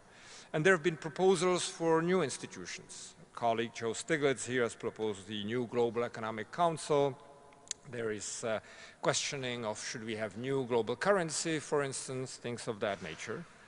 And above all, I think there is an obvious need for greater political and economic policy coordination. So take first the feasibility. I think one thing to realize that people often don't realize is how, in principle, feasible a better, deeper coordination could be. So the European Union and the United States together represent 1/2 of the world gross domestic, or international in this case, product. So half of total production is in 2 parts of the world that could coordinate in principle if they wanted to. If you add to it the BRICs plus Japan, you're at 3/4. So 7 players in principle could determine what's happening in the world. So that's important to realize when you start with that. And obviously, they have not been able to coordinate, not very effectively, during the last major recession that we've had, and even coming out of it. Different parts of the world, different countries are coming out at different speeds. And there are major disagreements. Just take the US and China disagreeing in the economic arena on the exchange rate realignment, on rebalancing aggregate demand, and so on and so forth. So we, as a result, also see major differences in terms of performance. And roughly in the last couple of years, the emerging market economies are growing at 4 times the rate of the advanced economies.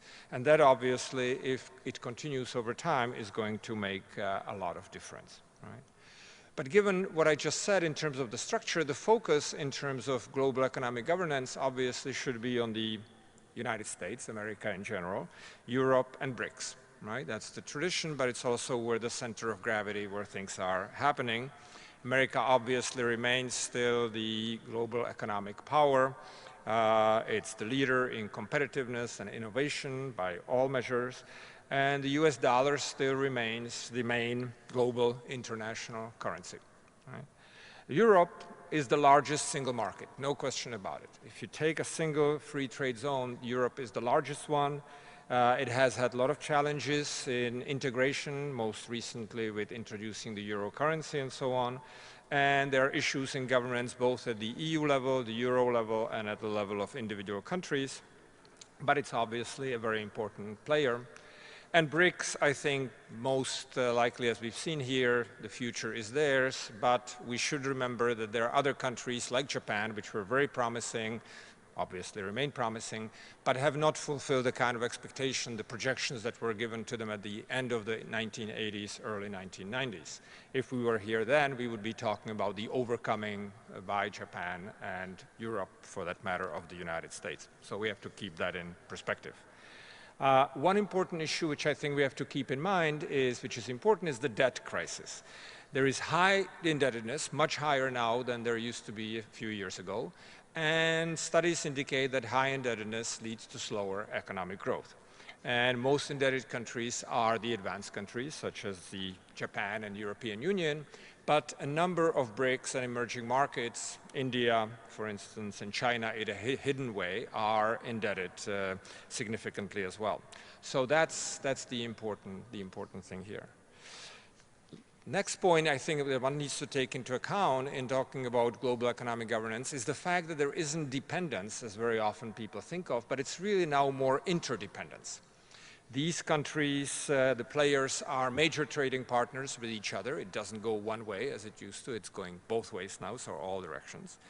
And they influence each other. So the problems that we see in the European Union do have effect in China and in other parts of the world. The US is obviously worried about recovery that could be faster if Europe were doing better. We have the issue of trade policies that I briefly already mentioned. Let me just say here that there is major convergence in formal rules, which is very good. But in the informal arena, there is significant divergence. And what will happen with the conclusion of the Doha round or not conclusion will be very significant for what we can expect going forward over the next few years in terms of economic growth. Okay?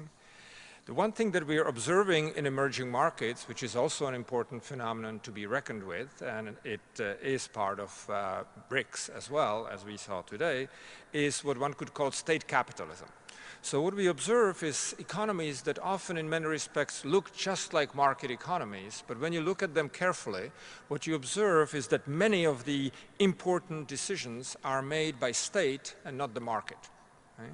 Now, in some sense, this can do very well in the short run. It can have positive effects, but one has to be very careful. We can also have major inefficiencies embedded in that kind of a system. It can lead to mercantilist-type isolationism at times, and one has to be aware that very often company policies are very closely intertwined with foreign policy of individual countries. So what we observe here is actually a divergence in some sense, in the sense that the experience of the advanced economies is such that on the one hand, ideally, they should be providing role models for the emerging markets in terms of how you structure your institutions, how you regulate. But the reality, especially coming from Europe, is that these models are often not seen as being ideal, as not performing ideally. So we have a schism here that wasn't there before. An important question I think that people are asking themselves and that keeps coming back is to what extent there will be some future currency other than the US dollar. My view here and significant research that has been done on this topic is that there is a problem in relying on any single currency, the dollar being, let's say, the most important one, but that attempts to create artificial currencies have all failed so far. So most likely what we'll observe in the future is individual currency, like the dollar being a dominant one, but other currencies supplementing the dominant currency, and that right now we see in terms of euro, even the yuan and so on. In terms of the role that we have in governance in global economic recovery, the question that was posed for my presentation here, I think that it's fair to say that it is important. There is just no question that governance is one of the most crucial aspects, that free markets do very well, but you do need rules, regulations. You need to have an environment that makes them be really efficient and beneficial for everybody. And it's important at national level, it's important at the international level, interaction of nation states, but increasingly at the global level. Okay? The US remains influential, and it has a major political challenge in terms of how to regain ability to provide cohesive economic policy. The European Union and the Eurozone in particular are facing major structural problems, not just political, but structural problems. So there the issue is much, much deeper. And the BRICs are obviously moving ahead. Emerging markets in general are moving ahead. And here I think the question is how to reduce their vulnerability, and we see they are vulnerable, and how to sustain the significant rate of growth that they've shown they can pursue for an extended period of time. And the global institutions, the ones that transcend national borders and agreements between countries, I think are playing and will be playing an increasing part in economic governance. But there is obvious need for both strengthening them, reforming them, and I think we have to remember that there are and will be new entrants on the institutional scene, and I think that the rating agencies are just an example of that phenomenon. So thank you very much.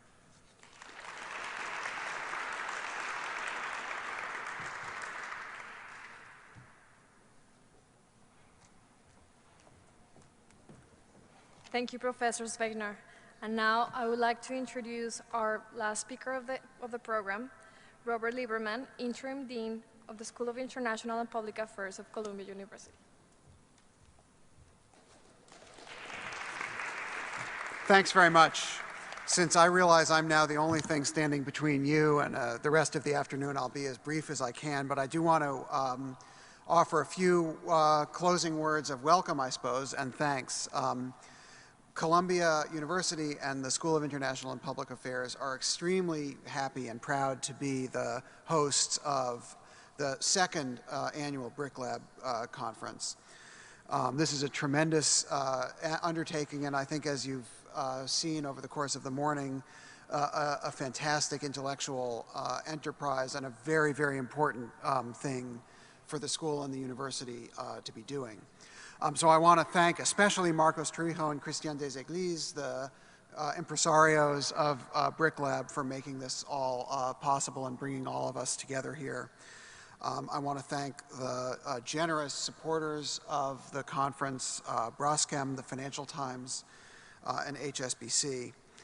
I think what you've heard this morning is a perfect encapsulation of what we at SIPA, the School of International and Public Affairs at Columbia, call global public policy. We like to think, one of the leading schools of global public policy in the world. Why global public policy? I think, as we've heard this morning, it's no longer possible to think about public policy as something that's confined and defined by national political boundaries. Public policy and the questions about economic growth and the vital issues of our time need to be understood and need to be studied and need to be thought about in a global context.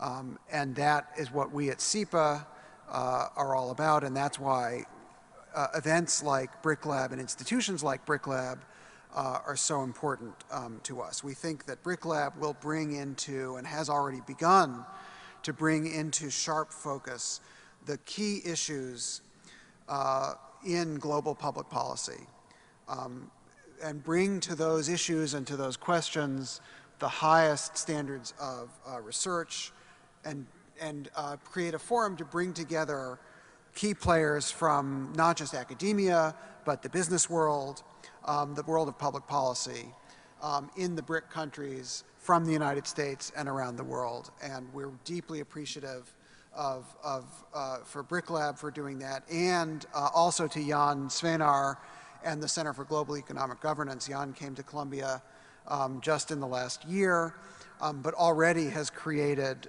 with CGEG, as we like to call it, an incredible focal point for extremely high-level, important discussions about this entire range of issues: global economic governance, institutional challenges, challenges of growth and poverty and development, and the things that Jan was just speaking about, and the things that you've been hearing about all morning. And we're very excited to have the synergy of the Center on Global Economic Governance and BRIC Lab as a single team working together here at Columbia and here at SIPA to make this important conversation move forward as we all seek deeper understanding and important solutions for the great challenges ahead. So again, I just want to thank all of the participants, thank the sponsors, thank Christian and Marcos and Jan and team for making this all possible.